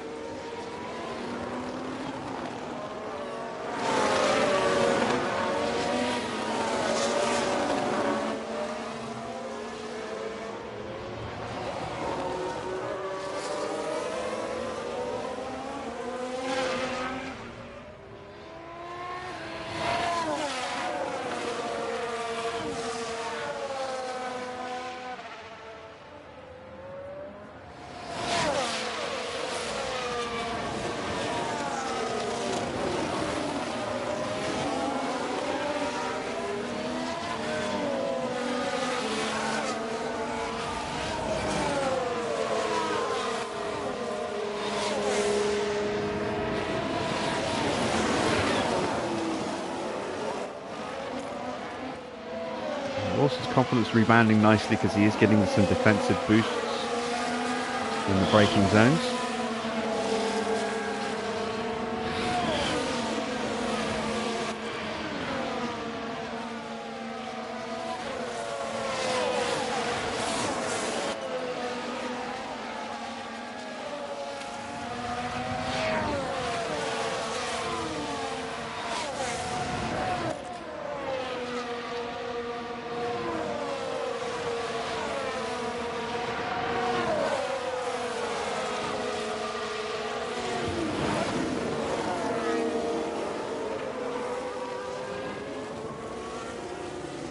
And Norris gets past Gasly, up into 11th place now. We've kind of had this vague hope that we might be in a position where we could potentially battle with the Alpines tonight, based on qualifying, and yeah, that's not happening. It's really not happening. Stroll is the first one to box. Coming off soft tyres. It's going to be, is this going to be mediums or is it going to be hards? It'd be nice if it was hards with mediums. So definitely a two-stop strategy for Stroll here. And it's a bad stop. Oh my god, that's a really bad stop. Wow.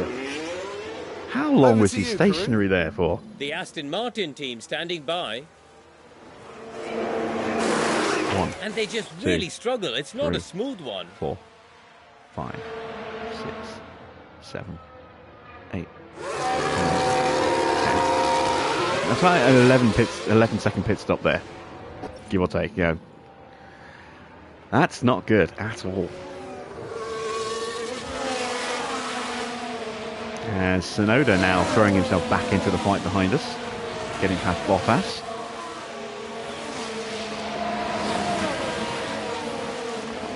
I'm going to box Oscar on the next lap.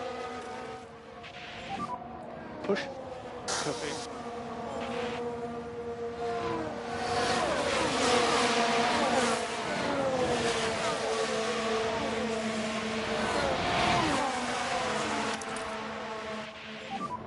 Recharge on. Copy.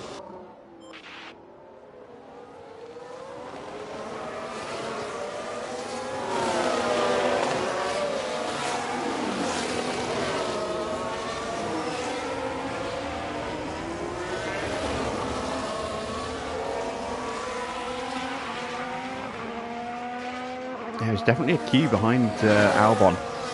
There's Ocon boxes from 6th. We can get a nice undercut going with Oscar here. We've got a chance to maybe close the gap, or maybe even jump a car or two. And Albon boxes, so he's going to free up that queue.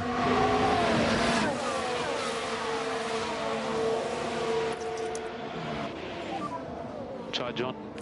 Copy.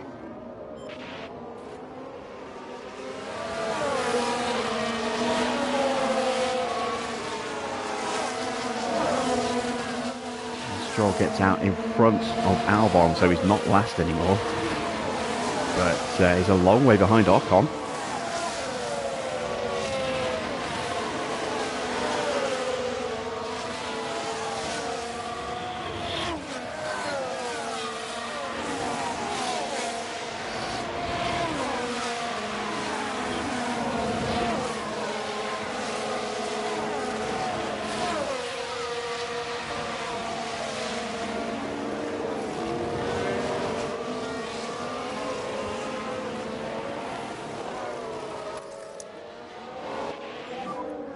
Just focus on charging the pack. Yep. No saving required. Yeah.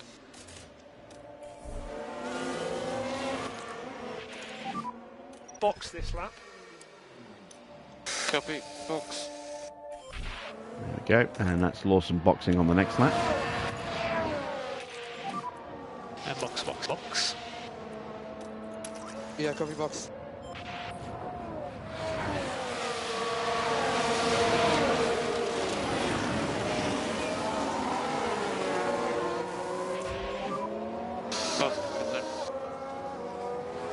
Yeah, copy.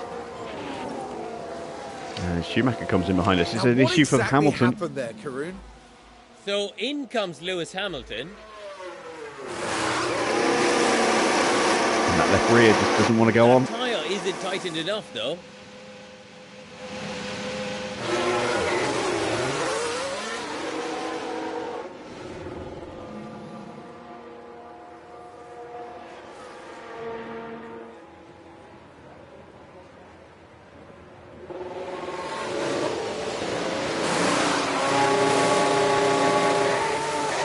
Oh, that's a good stop. 2.4 seconds. Nice. Very nice. And we held position against Schumacher as well, which also helps.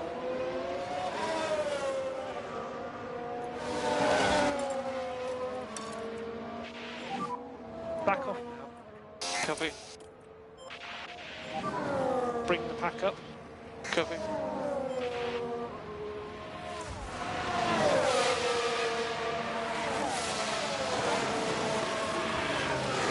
Lawson fighting off Yuki there. That's got his confidence back to his starting levels now, just about.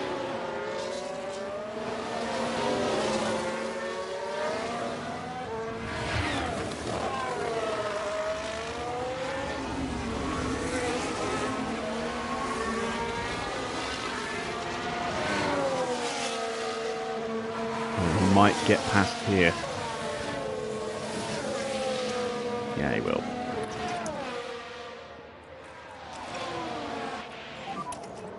Lift off to avoid instability. Okay, mate, copy. At least Yuki didn't box. That would have just been insult to injury. We've got someone boxing behind us as well. Bottas is in. So we need to make sure we have a better stop than Valtteri.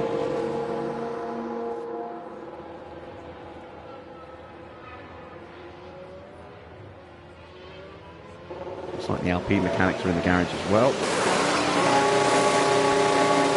2.3! That's a very good stop. 14 cars out of the pits.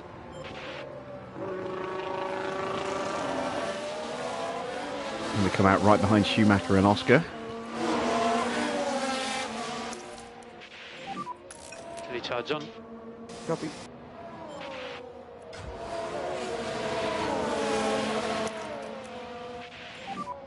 Use energy. Copy. Overtake button. Copy that.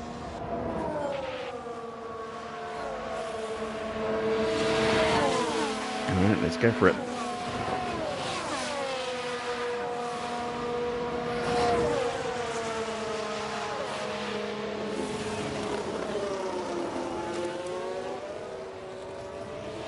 So Schumacher's on soft. That's why he caught us up so quickly. Bottas is on mediums.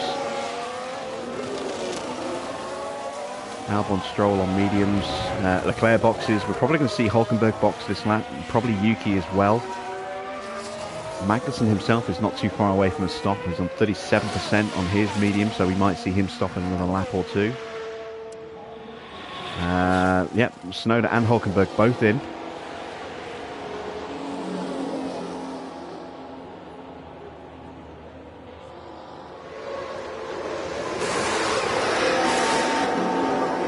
There's an okay stop there.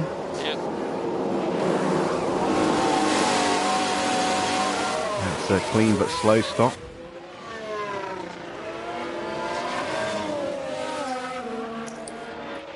We're out of battery now with Oscar. Back up.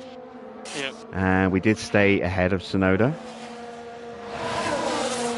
I'm going to keep pushing Liam to get him on to the back of Schumacher and Oscar.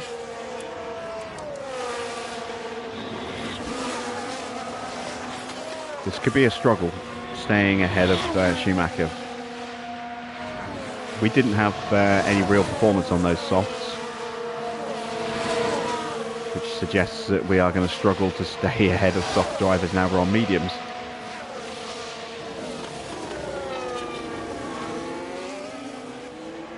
And yeah, Schumacher does get the move done. All right, let's go into harvest mode. Try and get that battery back up quickly. Yeah.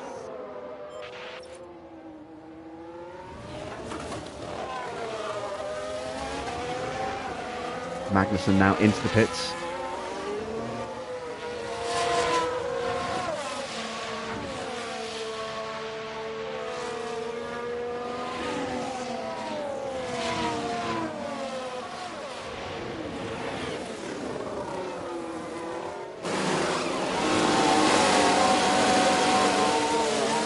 Slow stop, but clean, and soft tyres for him.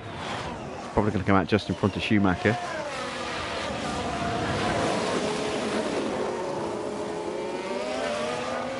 Yeah, he did, just.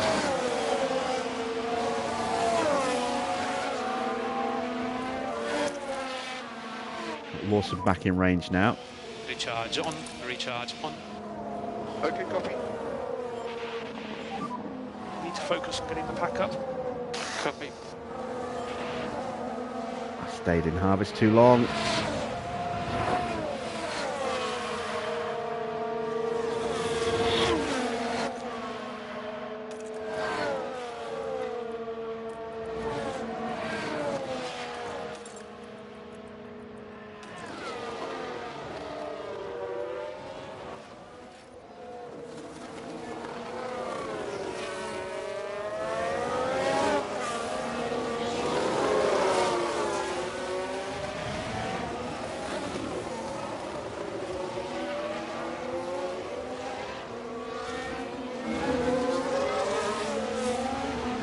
Probably not the smartest place to make that move. Whoops.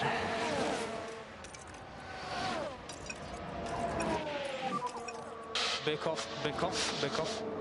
Yeah, copy. Recharge on, recharge on. Okay, copy.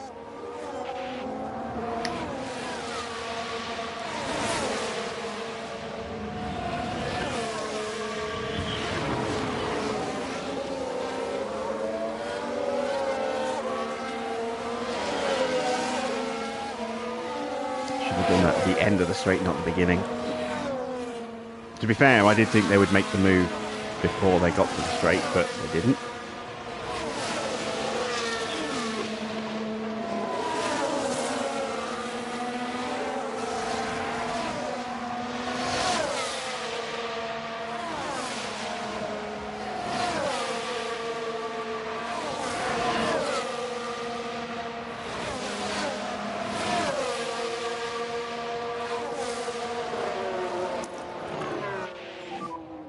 Got energy. Copy. Come on, keep in there.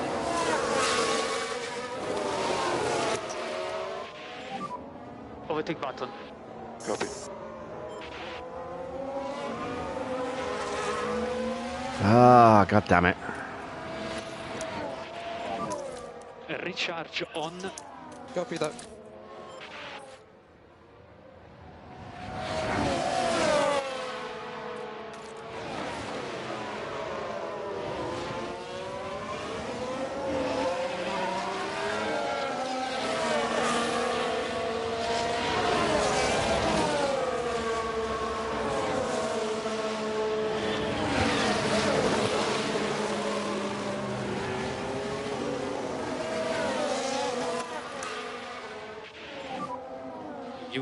Yeah, not a good race for us, this one. Copy. Unfortunately, still just lacking in grip. Pace is okay, Copy. but we just don't have enough downforce.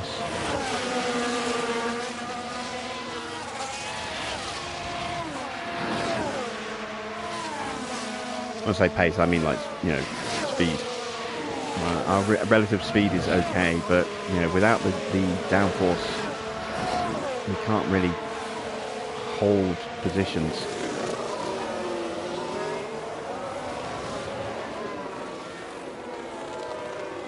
Because we lose way too much through these sections here.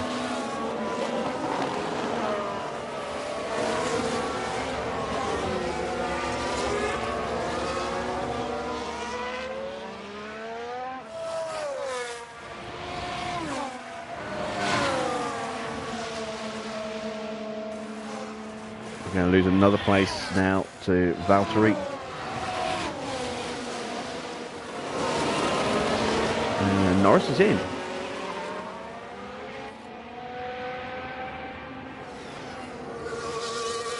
He's gone off to softs.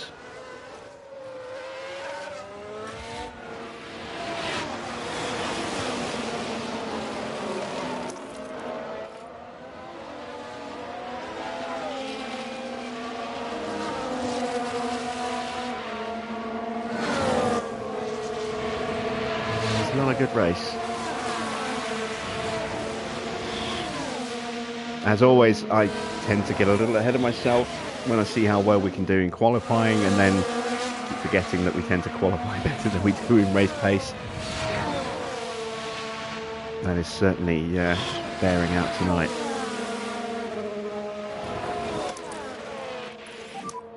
Recharge.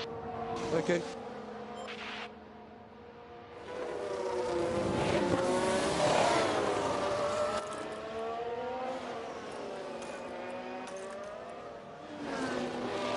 Both my drivers struggling for confidence now. And Lawson has been dropped by Valtteri.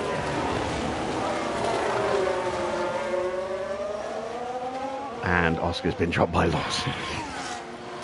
Oh, God. Gonna get overtaken by Hulkenberg now. Bring the pack up. Yeah. It'll all come good at some point, says Mr. Watto. Yes, it will. It's just whether I lose my ever-loving mind before that happens.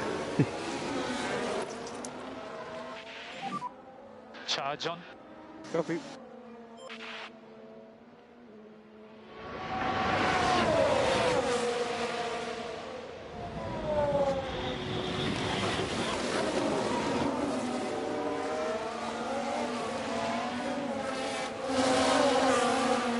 Russell fighting with Perez for the lead right now, and takes it briefly.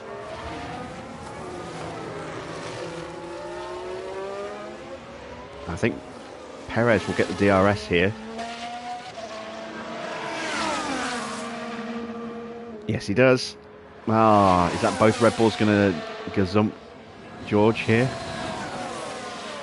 Looks like it. Yeah, Max going around the outside. They're trying to.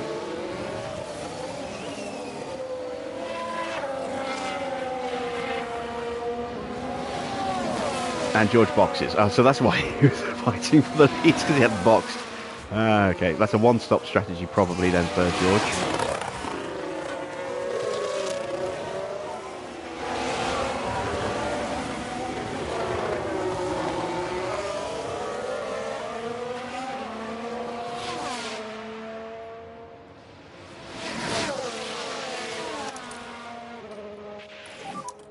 Recharge on. Yeah, copy, copy.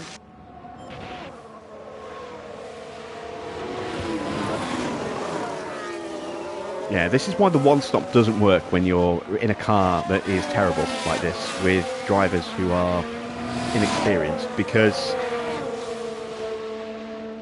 you're nursing the car for so long to make sure that the tyres don't fall off and put you onto a two-stop that you're constantly getting overtaken.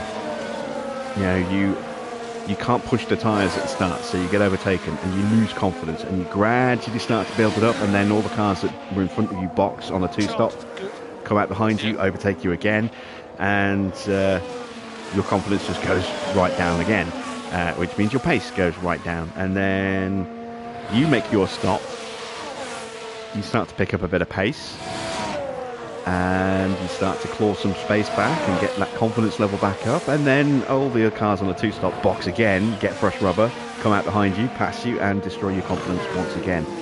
That's why I'm not going for one-stop races, because we don't have the ability to make that work at the moment. If we had better drivers, you know, drivers who are in the mid-80s, maybe. If we had drivers in the high 80s, we could probably make that work on the odd occasion. But with drivers who are still in the 70s, not going to happen. Our car just isn't good enough to allow us to try that. Now, if we had a good car but rubbish drivers, we could potentially get away with it. But yeah, in the situation we're in right now, it's not a viable strategy, unfortunately. We have to go with the two-stop if we want to have any chance of keeping our drivers' pace up. Yeah, both for tyres and confidence. We can just focus on charging the pack. Copy.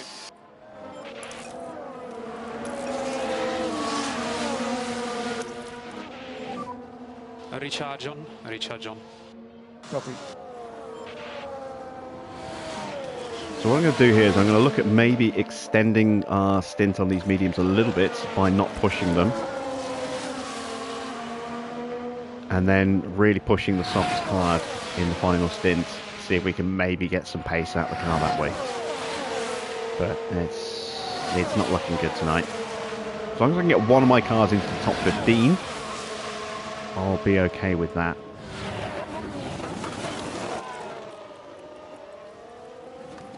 Let's turn off the don't fight teammate.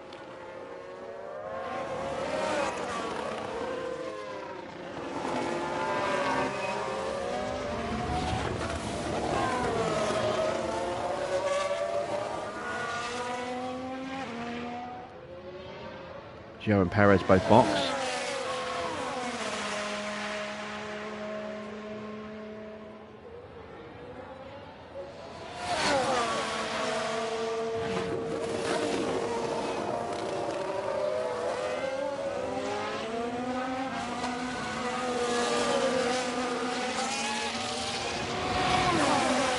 Joe's going to get out before we even get there.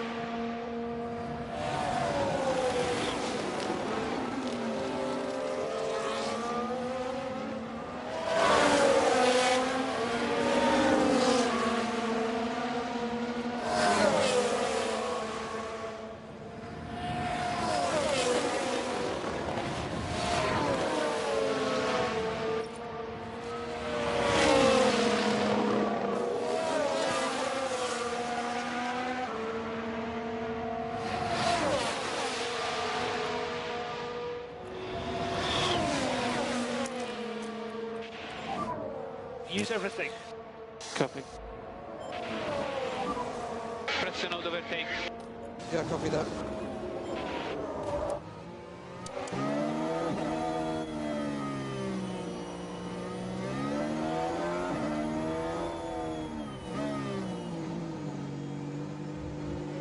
Let's try and at least break away from Hulkenberg if we can.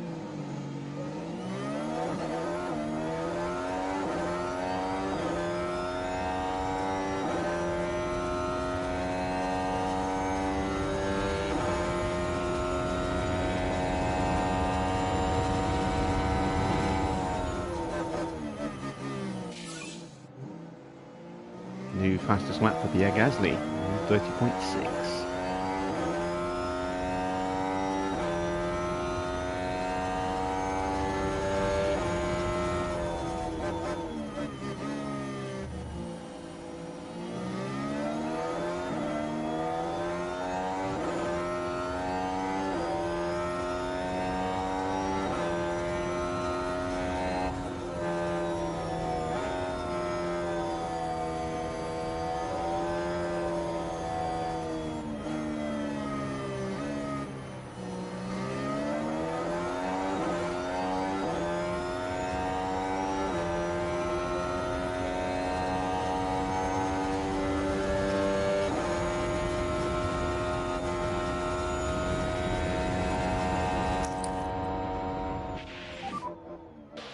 Recharge on.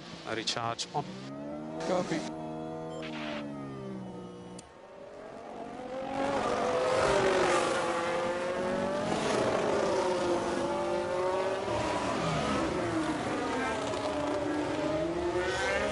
Hockenberg's back on us already.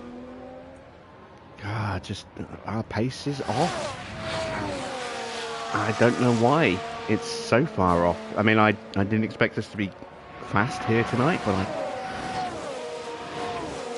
we're struggling to stay ahead of Hockenberg, who is the slowest driver on the track right now. No energy. Copy.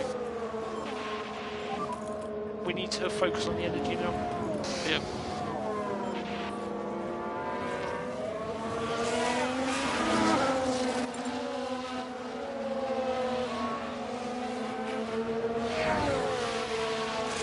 Maybe the numbers were lying to us. Maybe we aren't where we thought we were.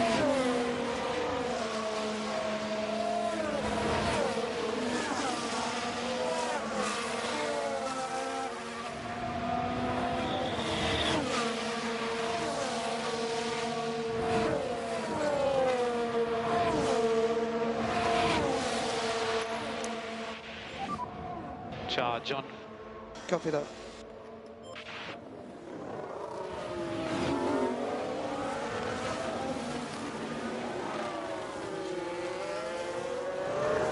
I don't think we're going to get lapped tonight. About 1.8 kilos of fuel for a lap on this circuit.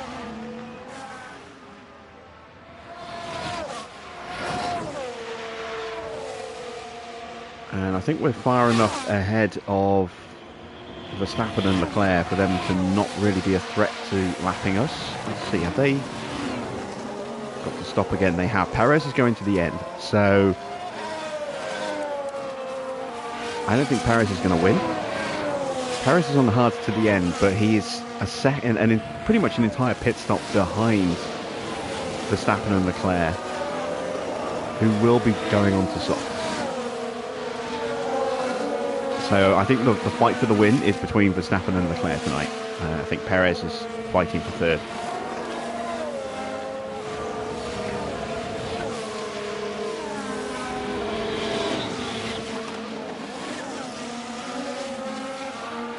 Oh, I know where we're losing the time. I didn't think it was as bad as this. I thought we had a little bit more pace, but yeah, we are below the average still in downforce in all areas.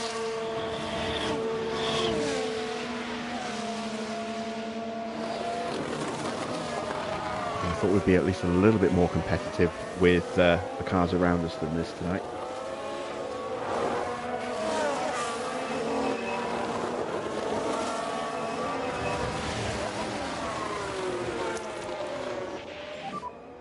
Recharge on.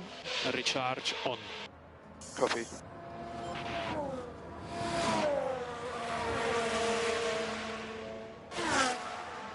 I say the fact that we can't even drop Hülkenberg is concerning.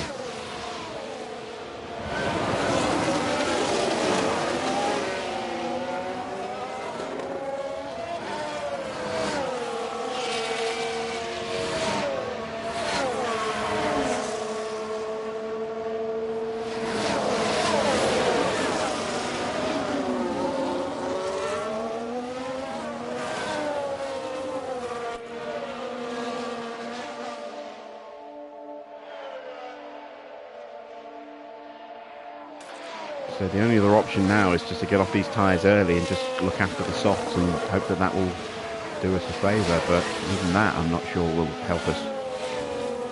Because any time we do claw back again, we'll be lost by cars on fresher tyres coming from behind us and attacking us and passing us.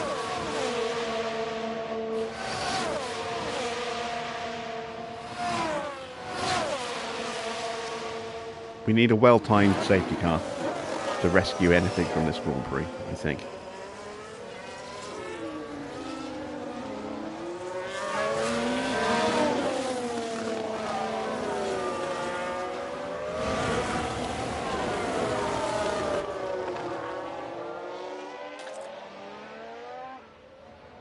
Due to stop on lap 40.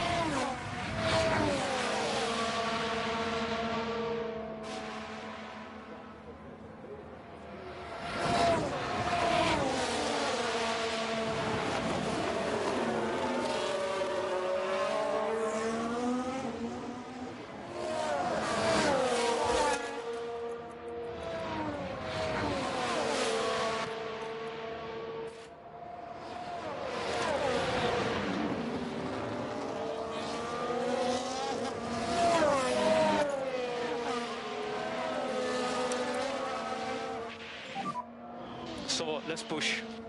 Copy.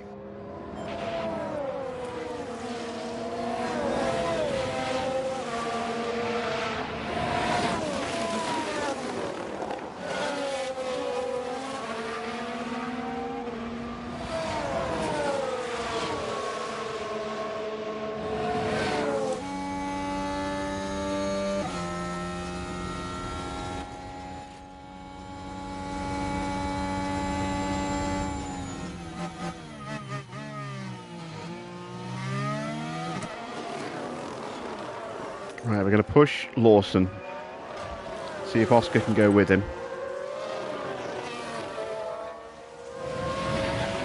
He's got more tyres. Yeah, more life in his tyres, so we can push him and try and benefit Oscar in that way. This will also give me an opportunity again to try and get more battery back into Oscar's Focus car. on bringing the pack back up. Copy. Try and give Oscar a fighting chance of jumping somebody on the softs.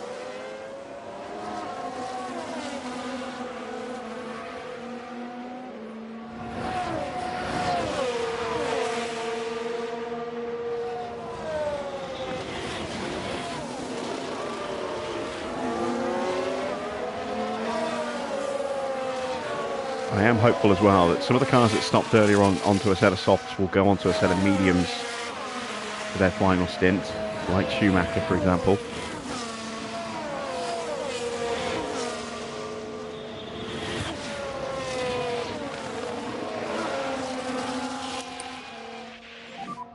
Need to focus on getting the pack up. Copy.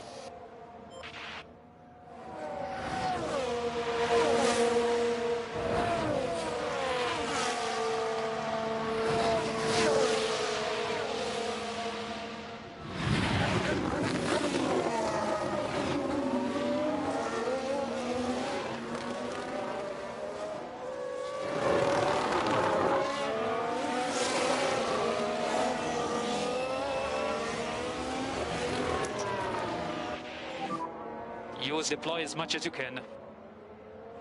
Copy.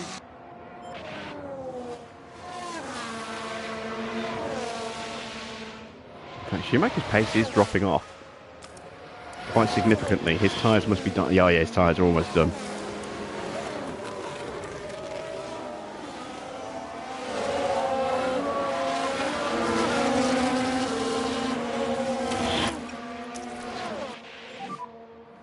Recharge on. Recharge on. Copy box. Right, now we have finally managed to break away from Hulkenberg. Can we stay ahead?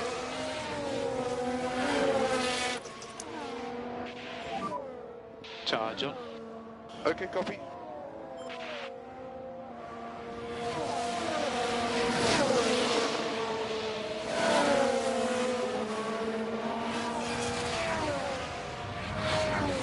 Oh, is this what I was hoping for? Yellow flag. Copy. A lock up for Yuki. Now let's take a look here at turn 10. Struggling with the car. Just unable Keeps it to out the control barriers. the car by that point. So we'll clear that pretty soon.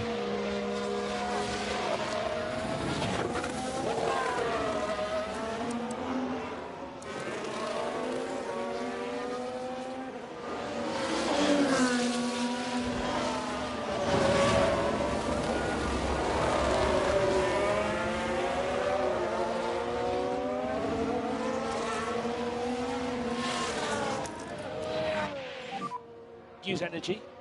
Copy.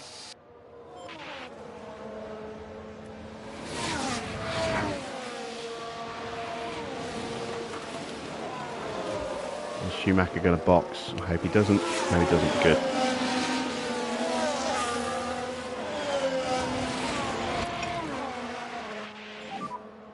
Slow down. Copy.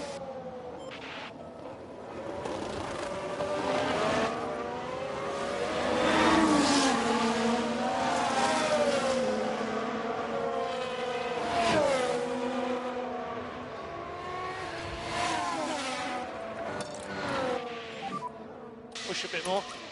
Copy. No saving required. Copy.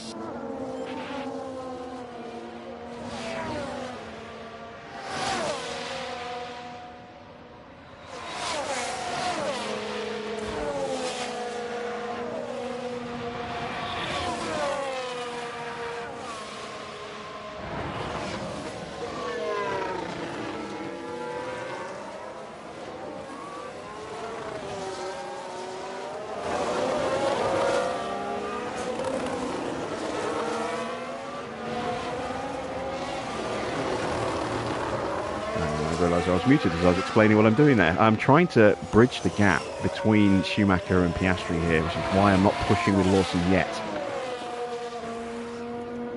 Piastri will be in DRS range at the end of this lap.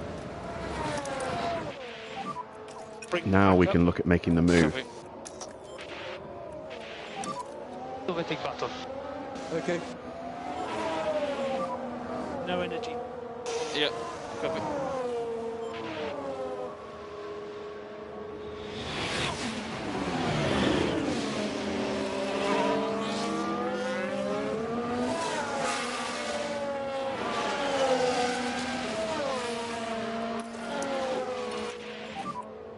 Recharge on.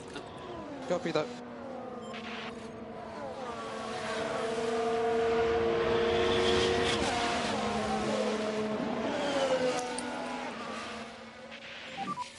Lift off. Save fuel. Yeah, copy. Charge on. Copy.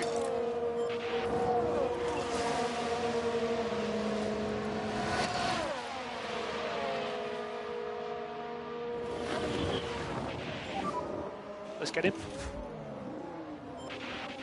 Excellent stuff. There we go. Push flat out as much as you can. Yeah, copy. Use deploy. Use deploy. Copy. We can just focus on charging a pack. Copy.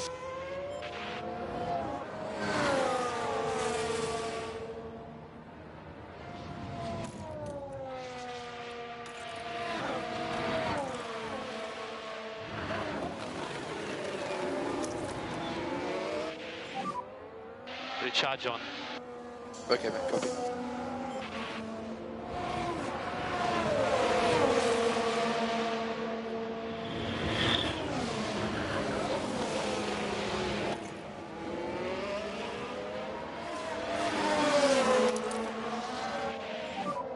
We need to focus on the energy now.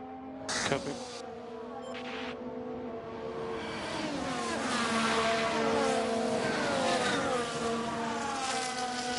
Wow, Oscar's so much quicker than through that sector. So much quicker. I noticed how he quickly just appeared on the back of Schumacher last lap.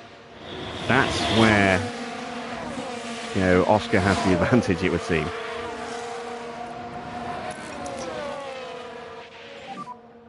Use and deploy when you can. Yeah, copy that.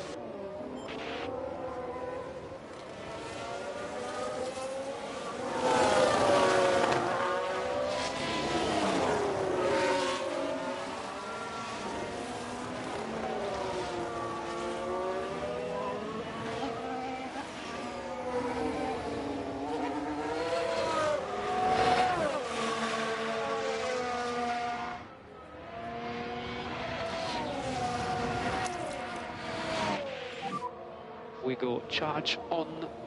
Copy.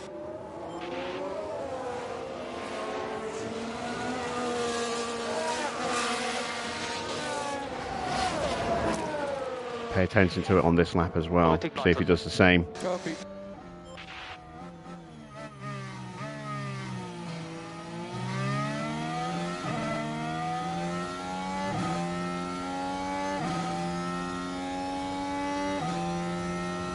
Yeah, even in harvest and with Lawson in deploy, he's taken a tenth out of him already. Just those first couple of corners.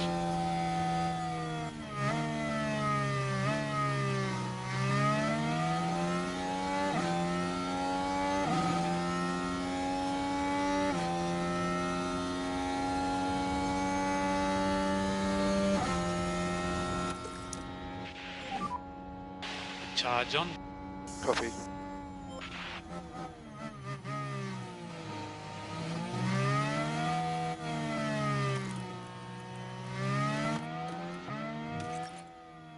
Gonna box Oscar next lap.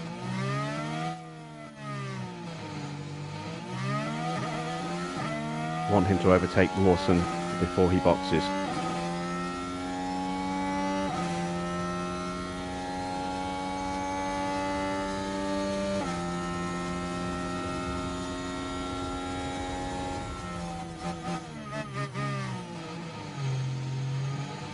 Valtteri's in.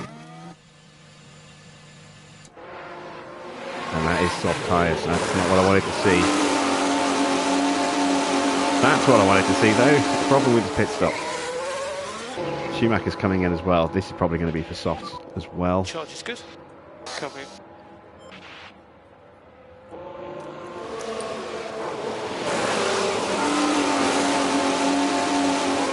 Clean stop.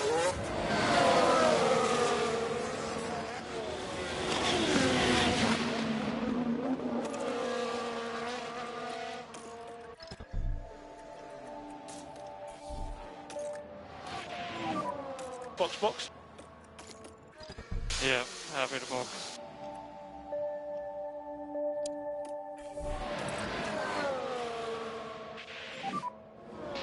Box. Ah, Straya. I was wondering where you were. Copy box.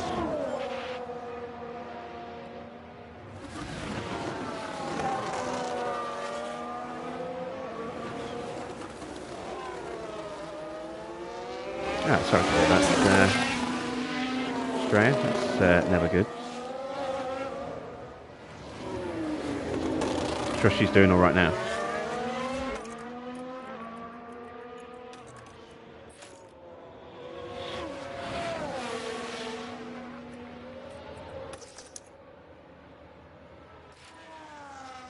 Well, as good as you can with a broken arm, I suppose.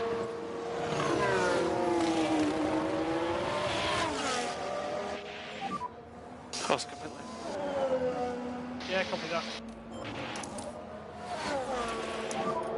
Charge on. Copy.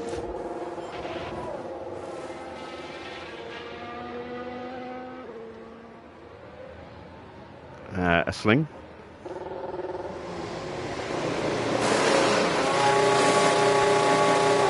.6. Not a great stop, but he had a 2.4 on his first stop. That should be good for some points in the competition tonight. Oh wow, here comes Verstappen and Leclerc. So we got that down just before we risked being lapped.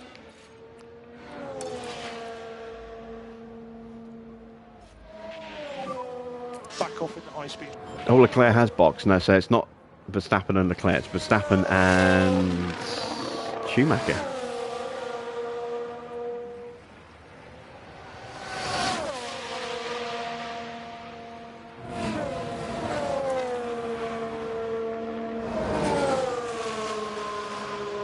Oh yeah, I know what you mean then. Like a case for the arm. I know what you mean.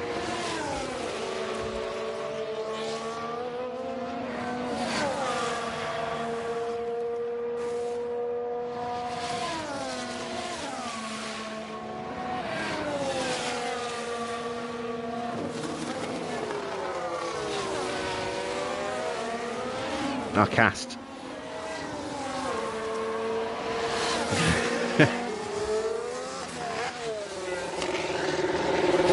I was thinking like one of those plastic kind of contraptions that moulds, but you're talking like a full-on cast. Yeah, I didn't even think about that.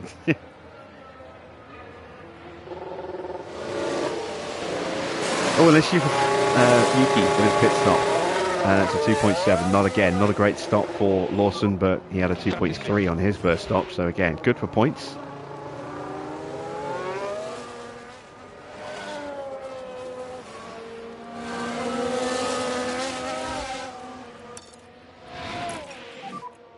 tyres, more lift off to the tyres. Copy, box. Max boxes, so that takes the immediate threat of being lapped away from us. And we should be good now for the rest of the race, in terms of not being lapped.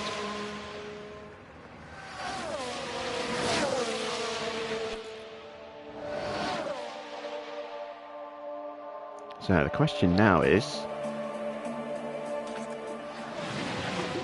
can we do anything on this set of tyres? Well, let's give him a bit of a push.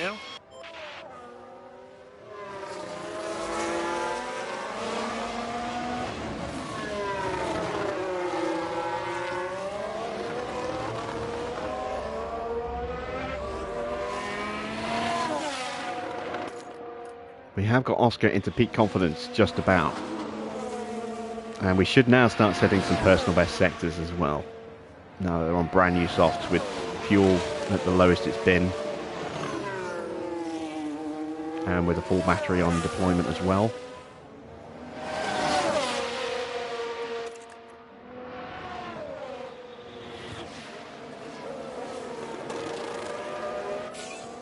Schumacher just set the fastest lap. What? How?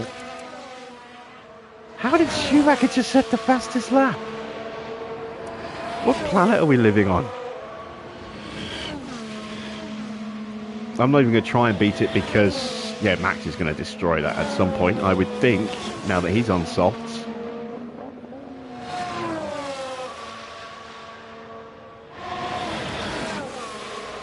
Yeah, if he's going to do it, this is the lap that he's going to do it. So expect Max to break the fastest lap at the end of this lap.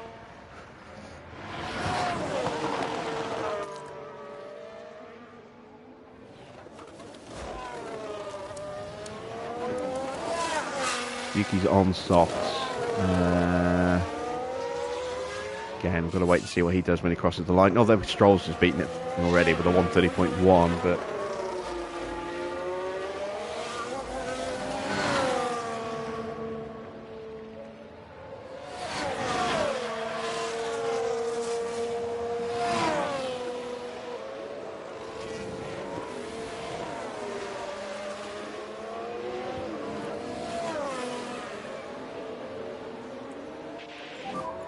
No energy. Need to focus on getting the pack up. Does speak a little bit to our pace situation. You know, Oscar's best lap's a 130.7, which is half a second slower than Schumacher's best lap. Although he was probably going full push, we weren't. Copy that. We were just using a little bit of push and some battery. Back off now.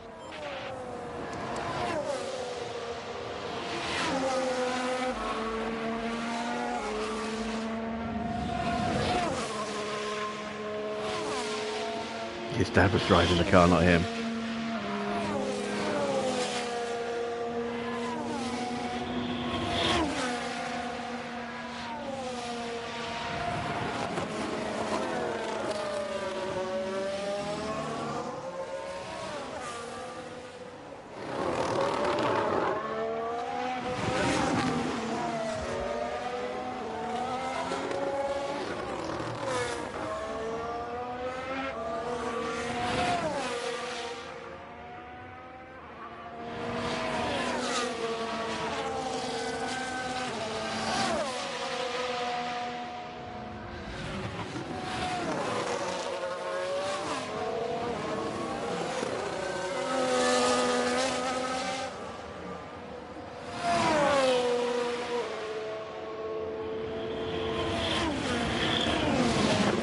Right, 131.9. We're half a second slower than Yuki.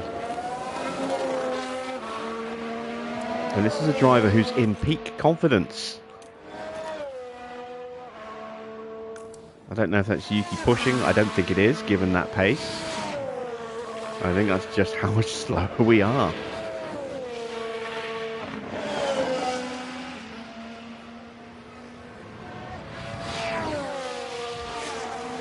Lawson's under threat again, and we're actually pushing Lawson's tyres. Just did a new personal best in the first sector. He's losing time to Schumacher.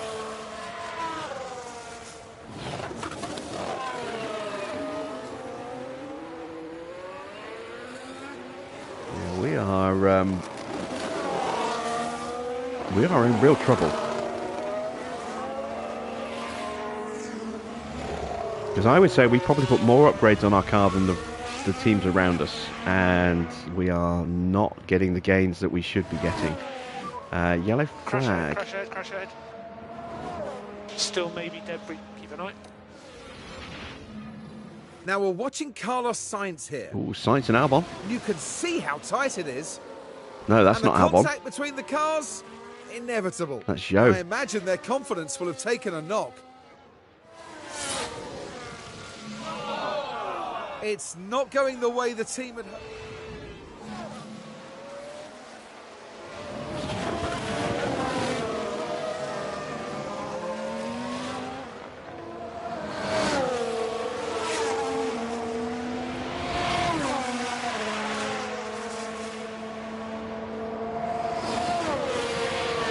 Again, 4/10 slower than Schumacher and 6/10 slower than Tsunoda. This is not encouraging at all. As other teams start bringing more upgrades to their car, we're going to fall further and further behind. We're being outdeveloped. Ah dear, we desperately need to get our facilities up by the look of it, because that's what's not helping us at all. Another personal best in the first sector for Lawson.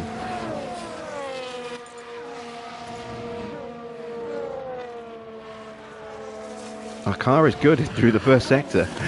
It's the only sector it's good through, but our car is good in the first sector. It's crap everywhere else. This bit just kills us.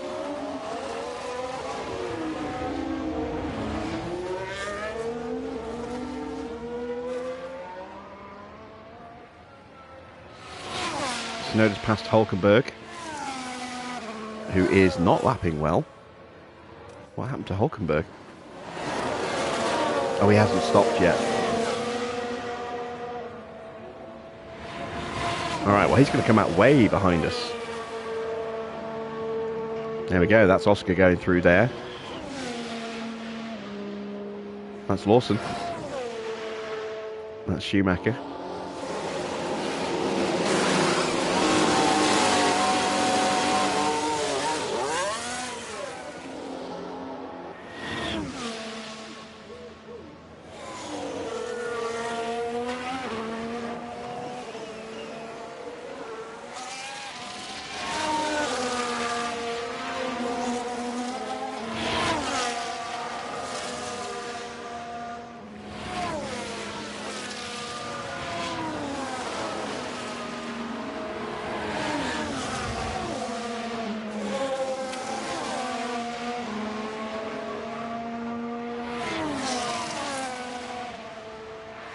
And he gets lapped by Charles Leclerc, who is leading from Max, but not by much. There is Max.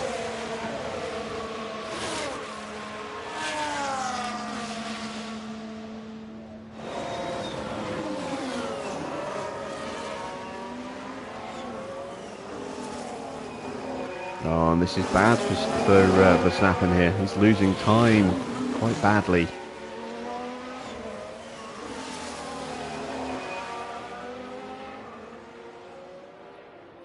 Yeah, that definitely hurt Verstappen. And he might have pulled over before the DRS line as well. No, he got the DRS. Okay, so could have been worse.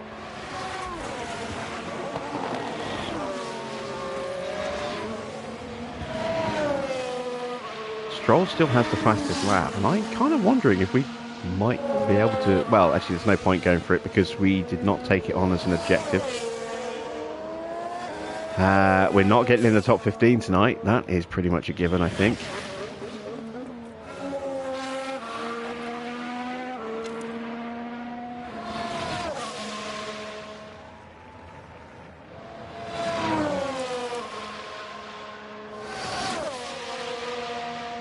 Piastri definitely seems more comfortable on this set of tyres.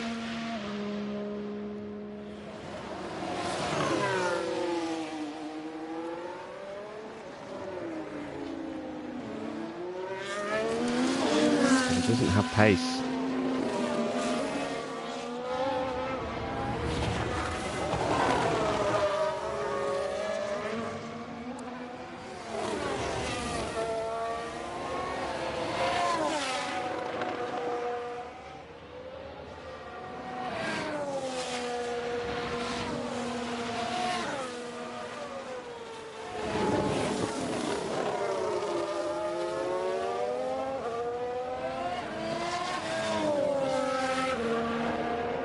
If it wasn't for the fact that we needed the money, I would probably think about starting us at the back of the race every Grand Prix, because I figure we might have more chance of actually maintaining a higher level of confidence starting further back and fighting through than starting further up and falling back.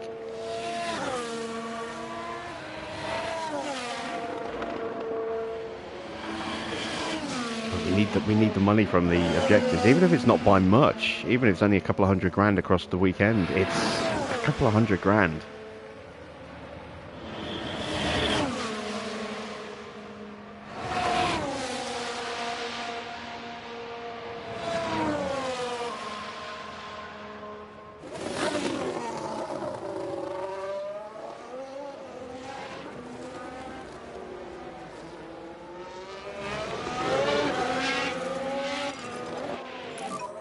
We push flat out on tires. Copy. Pressure on the overtake. Copy.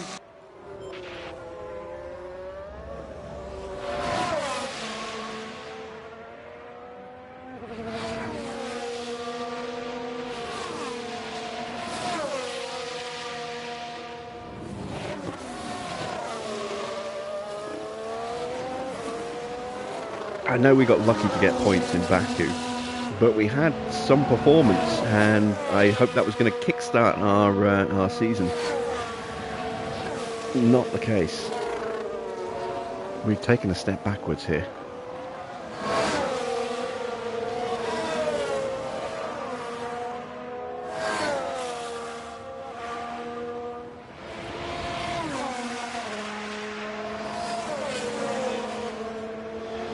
I don't think we're going to achieve our objective of 6th place in the championship this year. I don't think we're even going to come close to.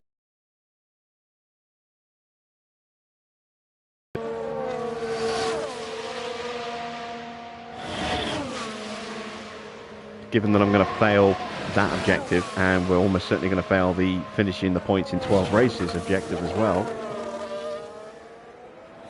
that does put me under pressure from the board at the end of the year. Charge on. Charge on. Oh, late stop from Hamilton. Yeah, copy.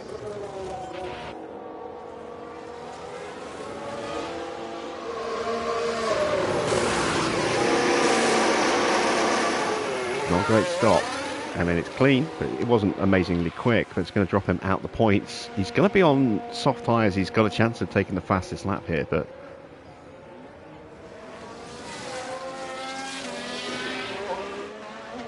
yeah, that puts him down in 14th place. No DRS available, no DRS available. So I know at least one member of my audience is going to be happy tonight, even if no one else is amazingly pleased with how we're doing. We're now 9 seconds off the back of Magnussen and Tsunoda.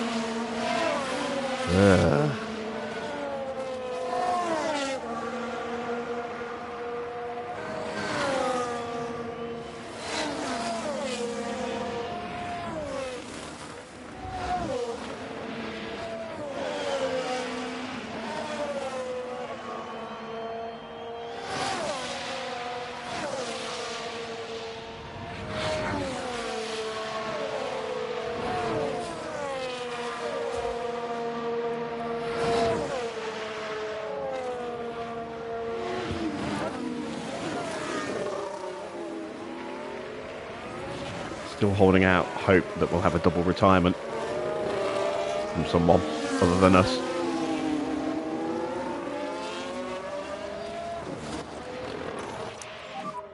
Overtake available. Okay, copy.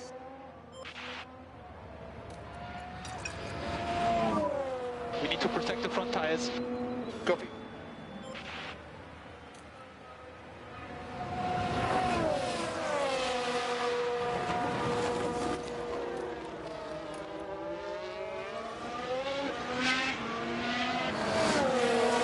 Alonso gets past Russell, up into fourth. And Russell says, no, you don't. Alonso says, I think I will. He's going to give Russell the DRS. Oh, Russell's on hards. Oh yeah, because he's one-stopping. I didn't realise Alonso was one-stopping as well.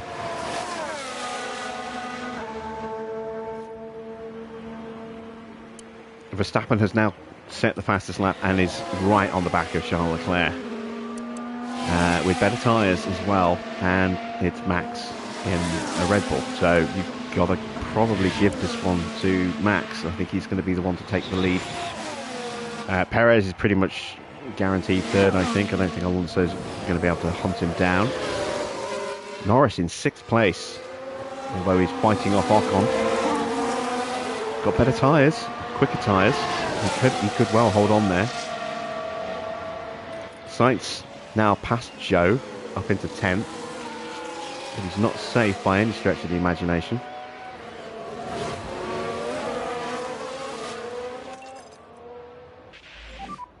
Stay close to the car in front.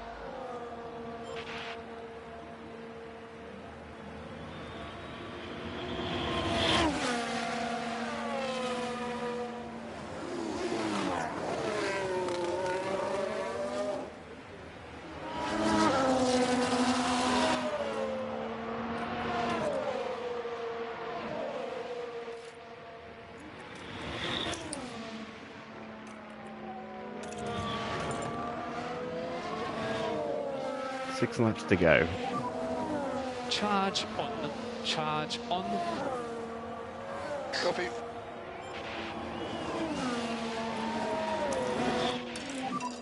Use energy. Okay. Overtake button. Copy.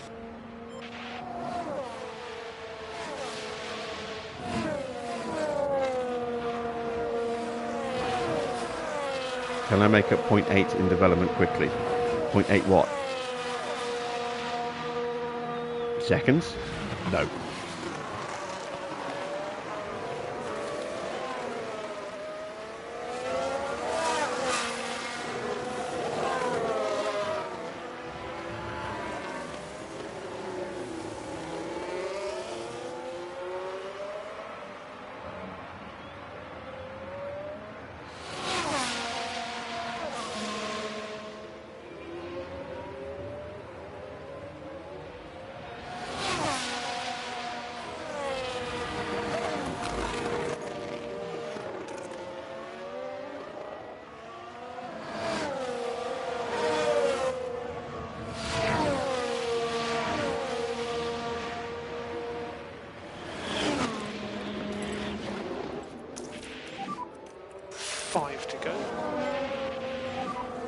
We need recharge on.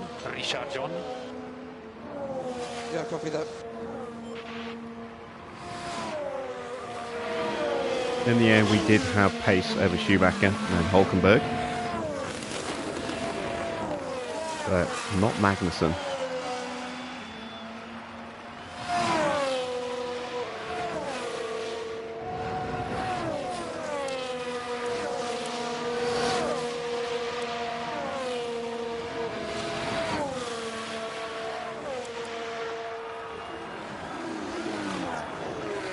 And I can't sustain this level of pace for long.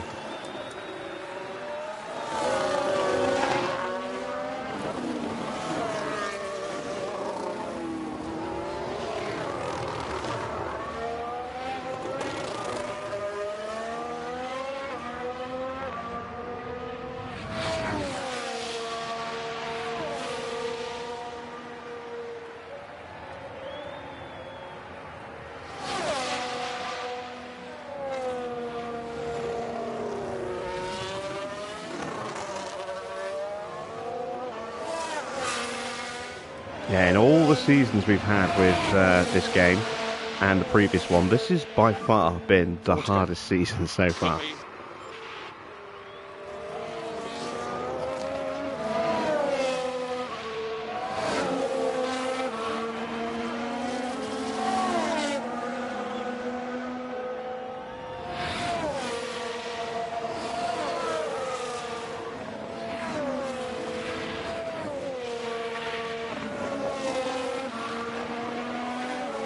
4 laps to go. And we're only lapping a second quicker than Magnussen. So, unless he has some kind of big error, we're not catching him. We're sure as hell not catching Tsunoda and Bottas. Need that underfloor. We'll maybe have one underfloor available for Imola. And that will go onto Oscar's car. And then we'll see what he does there. Lawson should get a new chassis at Imola, hopefully. New front wings for both drivers at Monaco. And that's it in terms of planned upgrades so far. Gonna have to kick in some more development soon. We've got a new DRS window, a new ATR period coming up in just a few days. So I'm trying to think where we need to put those hours. Probably another chassis, another big chassis upgrade, maybe another big rear wing upgrade.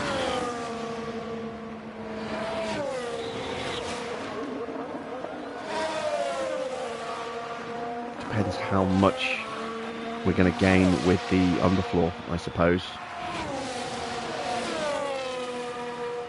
I might wait until that's on one of the cars just so I can see where we need to focus our development next. But the chassis was terrible at the start of this year. It was the worst chassis on the grid by far.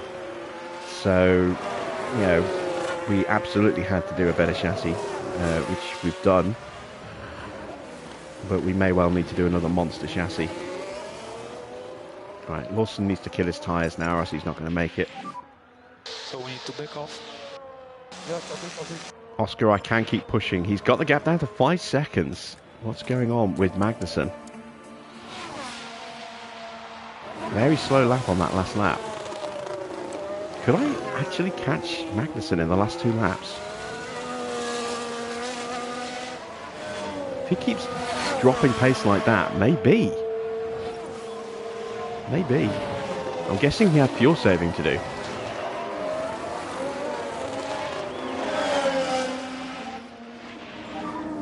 Do what you can to keep the tyres cool.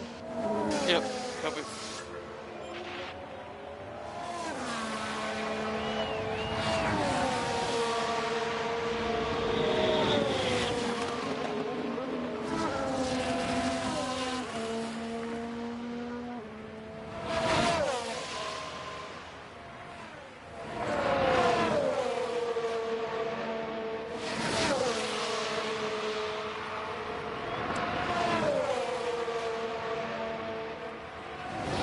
Final lap for Max and Charles.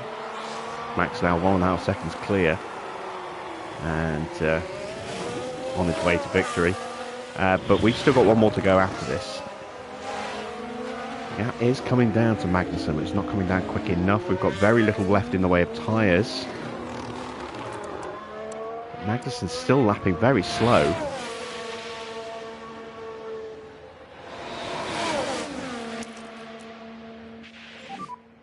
Use energy.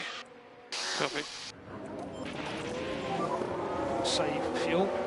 Copy.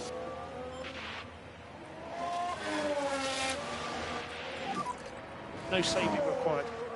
Yeah, copy. This will be the last lap.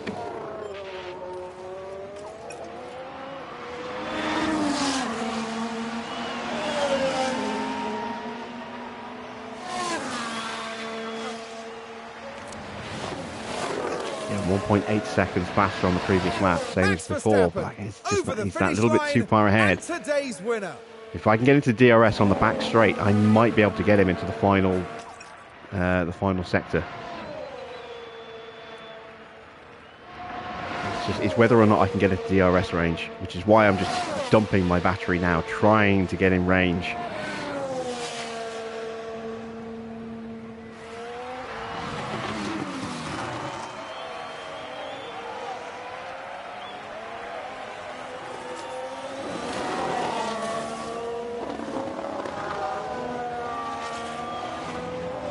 I'm not close enough, damn it. That's it, I'm out of battery. If I got into a 1 second window here, I could probably have got Magnussen. I needed one more lap to get Kevin.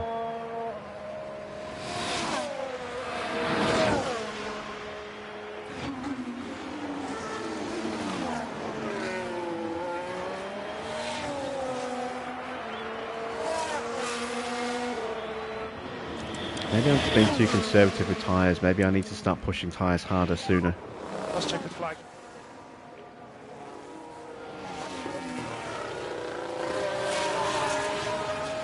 I don't know. Things to think about. And that will definitely be a day to forget for the Alpha Tauri driver.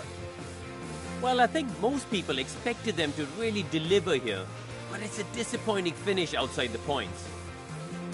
Well, Max Verstappen can add yet another podium to his already impressive record. What a great way to take their third win this year. They've definitely found their form. And after a hot and sweaty Miami Grand Prix, I think this is as good a time as any to cool off.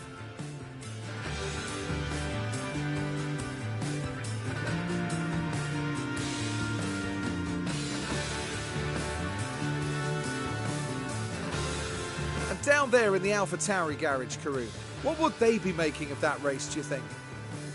They'll be disappointed. Neither driver really shone here, it has to be said, and there's quite a bit of work to be done, but they'll be well aware of that. And with that, our weekend in Miami now draws to a close.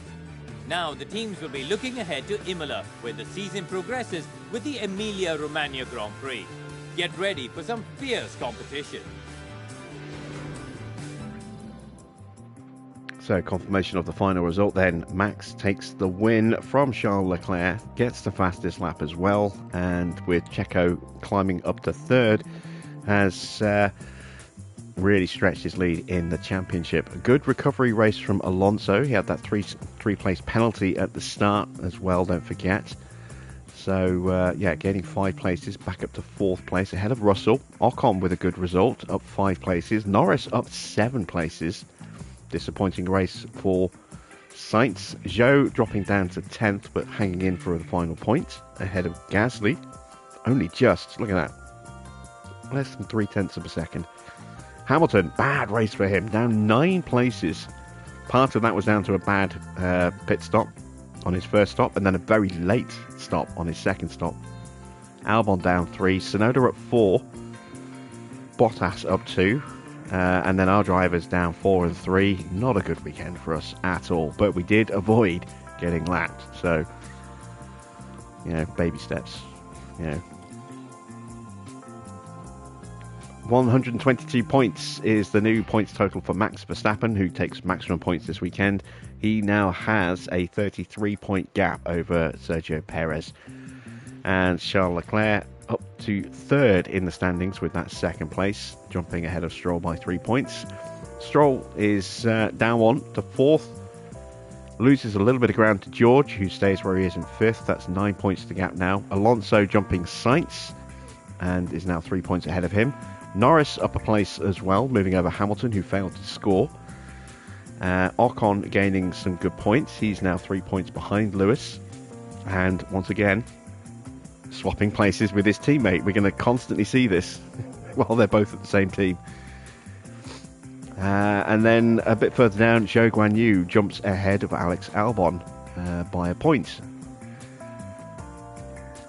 In the Constructors' Championship, 41 points for Red Bull, more than double what Ferrari got. They are now 121 points clear of Ferrari, who move up into 2nd place on position countback, thanks to that podium for Charles Leclerc. So a tight battle for 2nd, Red Bull running away with it already. Mercedes with 10 points hold on to 4th, Alpine in 5th, McLaren 6th, Williams in 7th.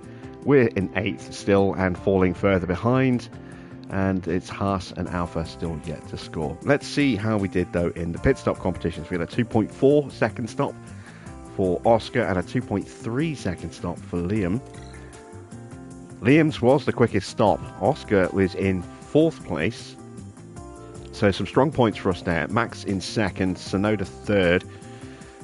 But Perez all the way down in 9th, and no time on the board for Norris. So we should retake and extend a gap at the top, which we have done. We've jumped back in front of Red Bull, and we are now 14 points ahead of them. So nice little cushion there. We outscored McLaren as well, so we're building a nice cushion to them. That's another fastest pit stop for us. That's really good. Really, really good. At least we might have been with a chance of winning something this year. Let's have a look at how our drivers performed on track. 2 successful overtakes, 4 failed. For Lawson, 9 successful and failed defences. Oscar, a little bit better. 4 and 4, and then 12 successful defences and just 5 failed. And in terms of sponsorships, well, we tried taking on a streak and immediately failed it again. So I think we're learning a lesson here. No more finish position streaks, because we're never going to get them. Yeah, not ideal. We made 81 grand from achieving our Q2 objective, and another 81 grand for getting our 1 in the top 15 qualifying objective. But we lost that earnings and then some by failing the streak at the first attempt. So yeah, we actually lost a little bit of money out of our potential income from sponsors tonight.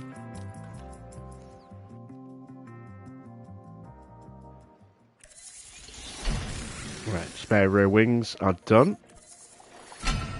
Car part test centre is now refurbed. That will help. New ATR period has started.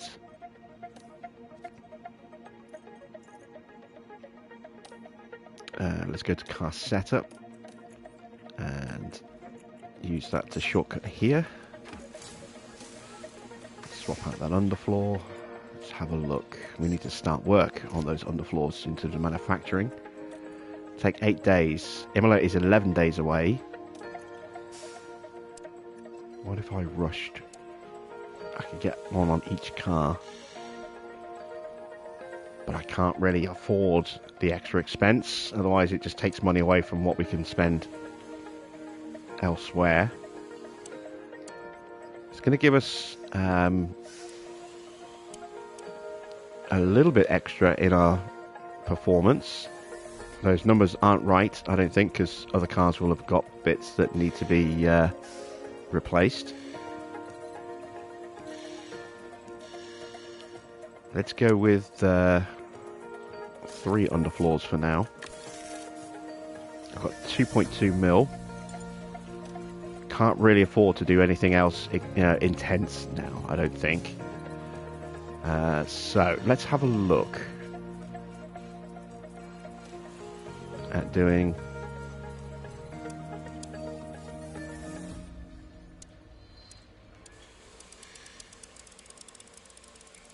a new rear wing project. Let's see what kind of gains we can get if we drop everything on a rear wing.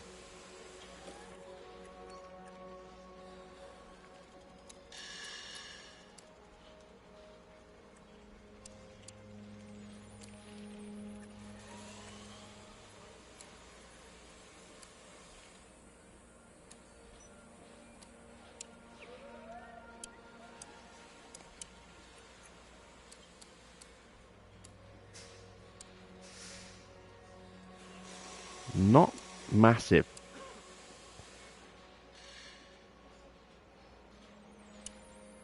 Not at all.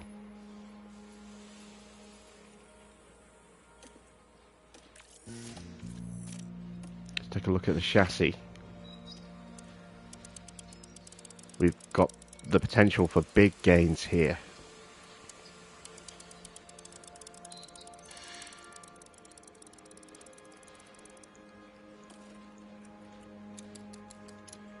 Got the potential for really big gains in speed. I think a chassis is the way we've got to go.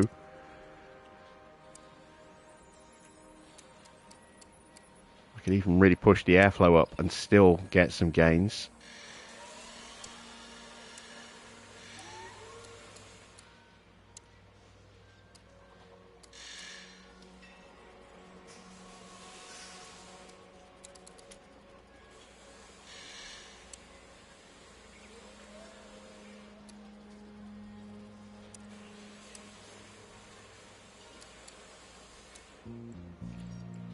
If I really go for the huge boost to drag reduction.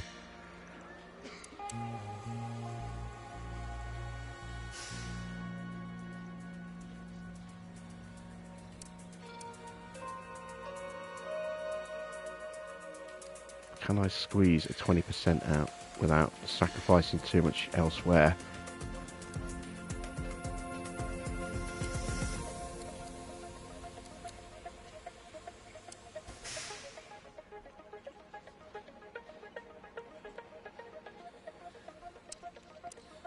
Yeah, I'm going to go with that.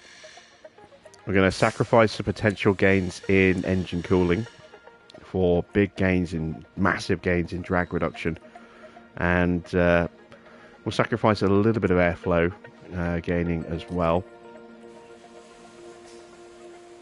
Again, I can't... Well, I might be able to afford intense here.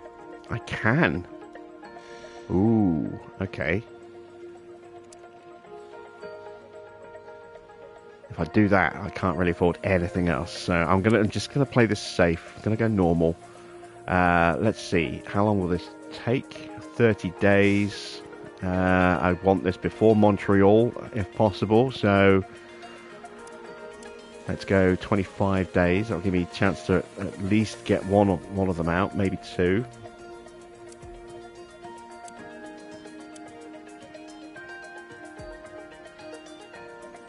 22 days.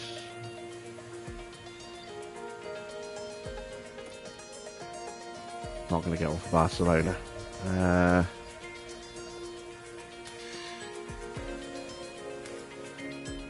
Or do I go for Spielberg? And again, just think about maximising our available XP gain.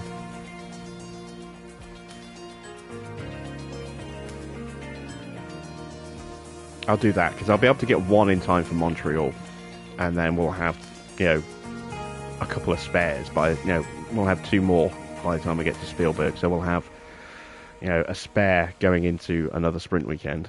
Let's do that. Let's go 2 engineers just to make sure. There we go.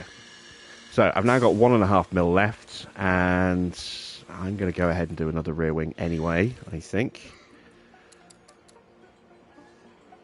It'll just be a baby steps rear wing.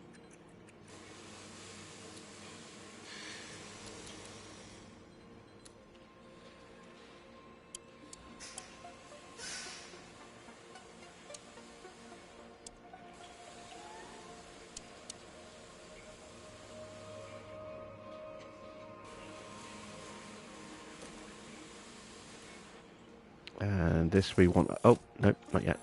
This we want a little bit quicker. If we can get that for Montreal, that would be excellent. So, 4 engineers, that'll get me time to get 2 rear wings out.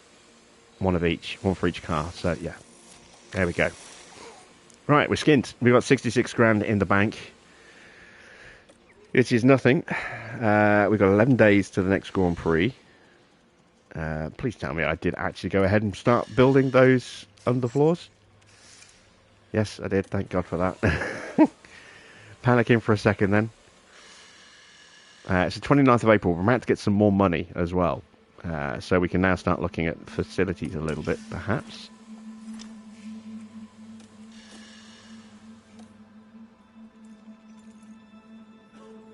Yeah, that's more like what I was expecting to see with our numbers. Board confidence, it's dipped. We're down to medium confidence. Yeah, I mean, that was always going to happen at some point, given how many races they're being disappointed in. I am going to go ahead and use some of the money we've just got to distract the board with an upgraded boardroom. I'm also going to refurb the tour centre. Not worried about that or that. Can't afford a new team hub upgrade yet. That's okay. Race sim's going to break soon. That's going to be an expensive refurb. It's going to be like 4.5 mil, I think. What about car facilities? Can I upgrade refurb my CFD Yes, I can. Factory. Yeah, we've got to go. We're not going to be able to afford the refurb for ages, the upgrade for a while. So let's get this at least refurbed.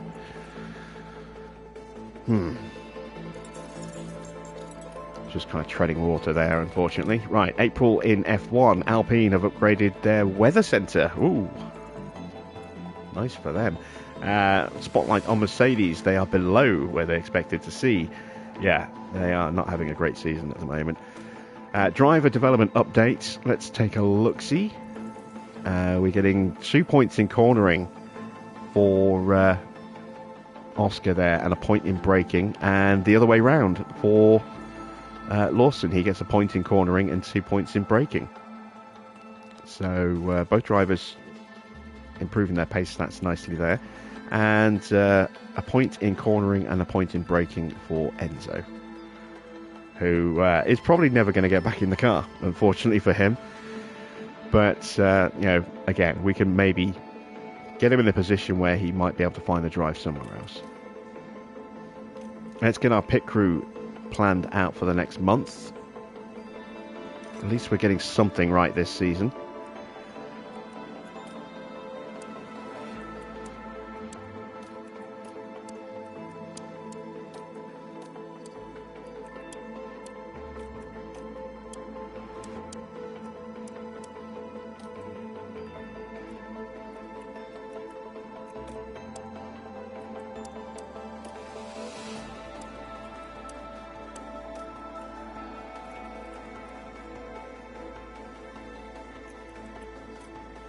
Let's try squeezing in an extra day. Might be pushing it a bit.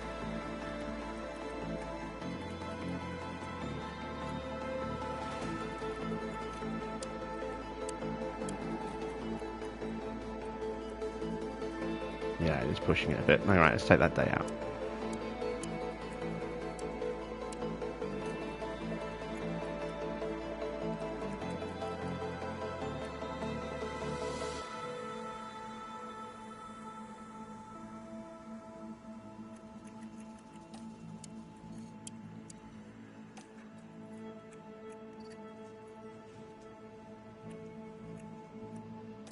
Right, and after the triple header, we've got a little bit of a break.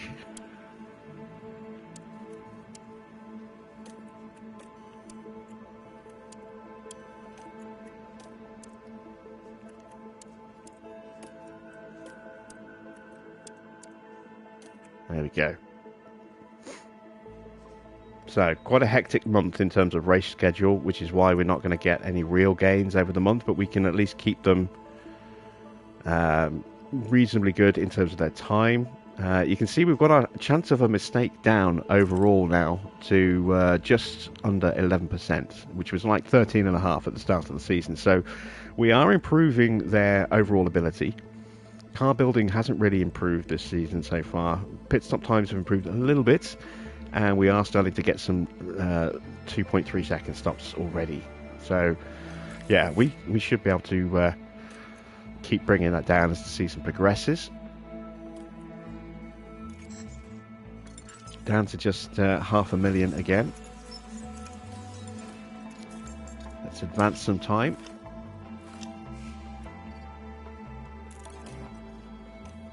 Low stock and low stock. I know they're being worked on right now. Our front wing is ready for production. I can probably even get one. Oh, I've got no slots left. Okay. What am I working on? Is there anything I can cancel?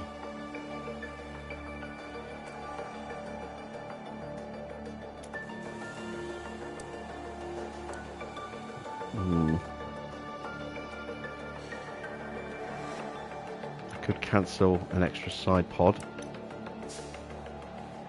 No, I can't. We're already starting work on the final side pod. There's no point cancelling an underfloor. I need another chassis. And we're on the final one of those as well. So, yeah, we can't start the front wing until after the next race. So we'll only get 2 if we're really lucky for Monaco. That changes things a little bit. So we might have to push the front wing back to Barcelona.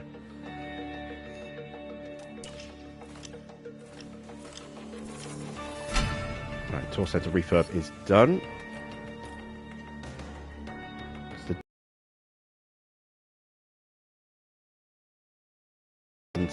And put the underfloor on Oscar's car.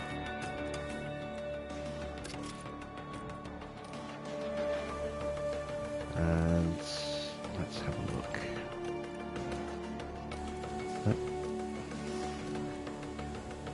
So, both of them are running the new chassis now.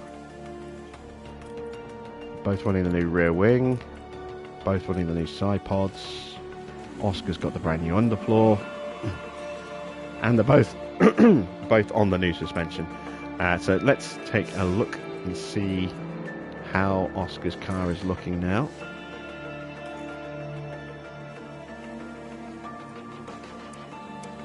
Okay, so according to this, we're still struggling against the the averages, as expected. We're down, let's see, 0.2 in speed at the moment, according to the average. Down 0.02 in acceleration. DRS is almost identical to the average now, so that's good. Low speed still lacking. Medium speed still lacking. We are slightly above average in the high speed, still lacking in the dirty air. But the new chassis is going to help with speed and downforce. The new rear wing is going to help with drag, downforce, DRS. We're still down in brakes and engine. Brakes quite significantly, engine not so much, and the chassis should take care of that. Yeah, we are slowly making improvements to the car. And you can see the difference between the two. That's basically the difference the underfloor has made. So it's gained us about 0.2 kilometers an hour. It's gained us a little bit of acceleration, a little bit of extra downforce across the board, and a little improvement in dirty air. But again, small numbers, very small numbers. We are going to need to do another underfloor. Can I afford to get that started right now? Don't think I can. No, it's just outside of our budget right now.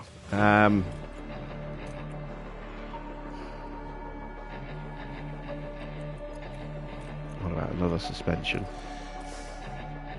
That we can afford, just. Okay, so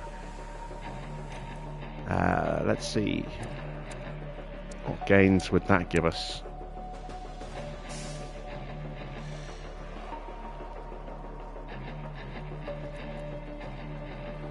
I mean, we could focus in on the brakes a little bit more. We do need to find some brake performance.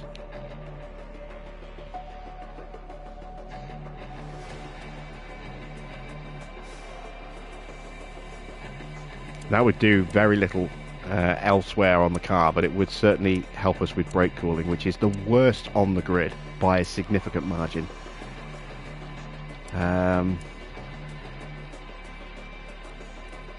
Take a little bit of life out of the suspension as well. We drop that down to 3 to 5. Save a touch more weight.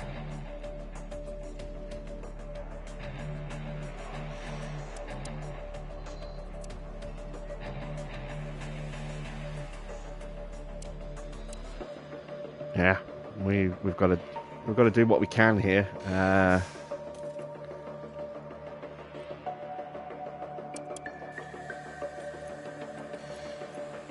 Suspensions will take a while to make, so we're looking probably Silverstone before we can unleash one of those on the car. I wouldn't want to do it at a sprint weekend.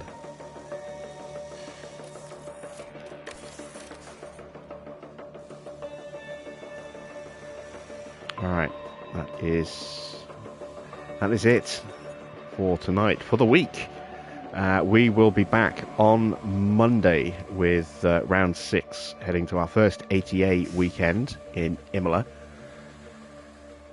Weather's going to be fine, so no wet race to worry about, but definitely pace issues to worry about. We are very much behind the curve at the moment in terms of our driver performance, in terms of our car development. We are struggling. We are very much struggling, and I can turn it around, but I don't know how much or how quickly. I can't see us surviving the end of the season if we don't.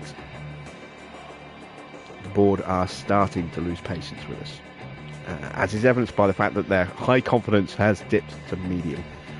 And if we can't turn this thing around soon, that's going to dip to low and make things very, very tricky for us going forward. So when you factor in the fact that we are unlikely to achieve either of our objectives this season without something crazy happening, like at the end of season 1 with Mercedes, where we suddenly went on a tear and won 8 races back to back. Unless something like that happens, where maybe not winning, but getting points back to back in multiple races, I think we're in real trouble. I think we might not survive this season. If that happens, I don't know what we do. We'll see, but yeah, not a great week, really. Been a very rough start to the season. We got very lucky with Baku, very, very lucky, and everything else has been horrible. So maybe next week will be better. I hope it is. Like I said, I can't see us surviving the season if this continues. So we'll see what happens. Join me again on Monday for our next round at Imola. Usual time, 8 p.m. GMT. Until then, that's it from me. Thanks for watching. I am Jim Bob, and I'll be back with some more F1 Manager very soon.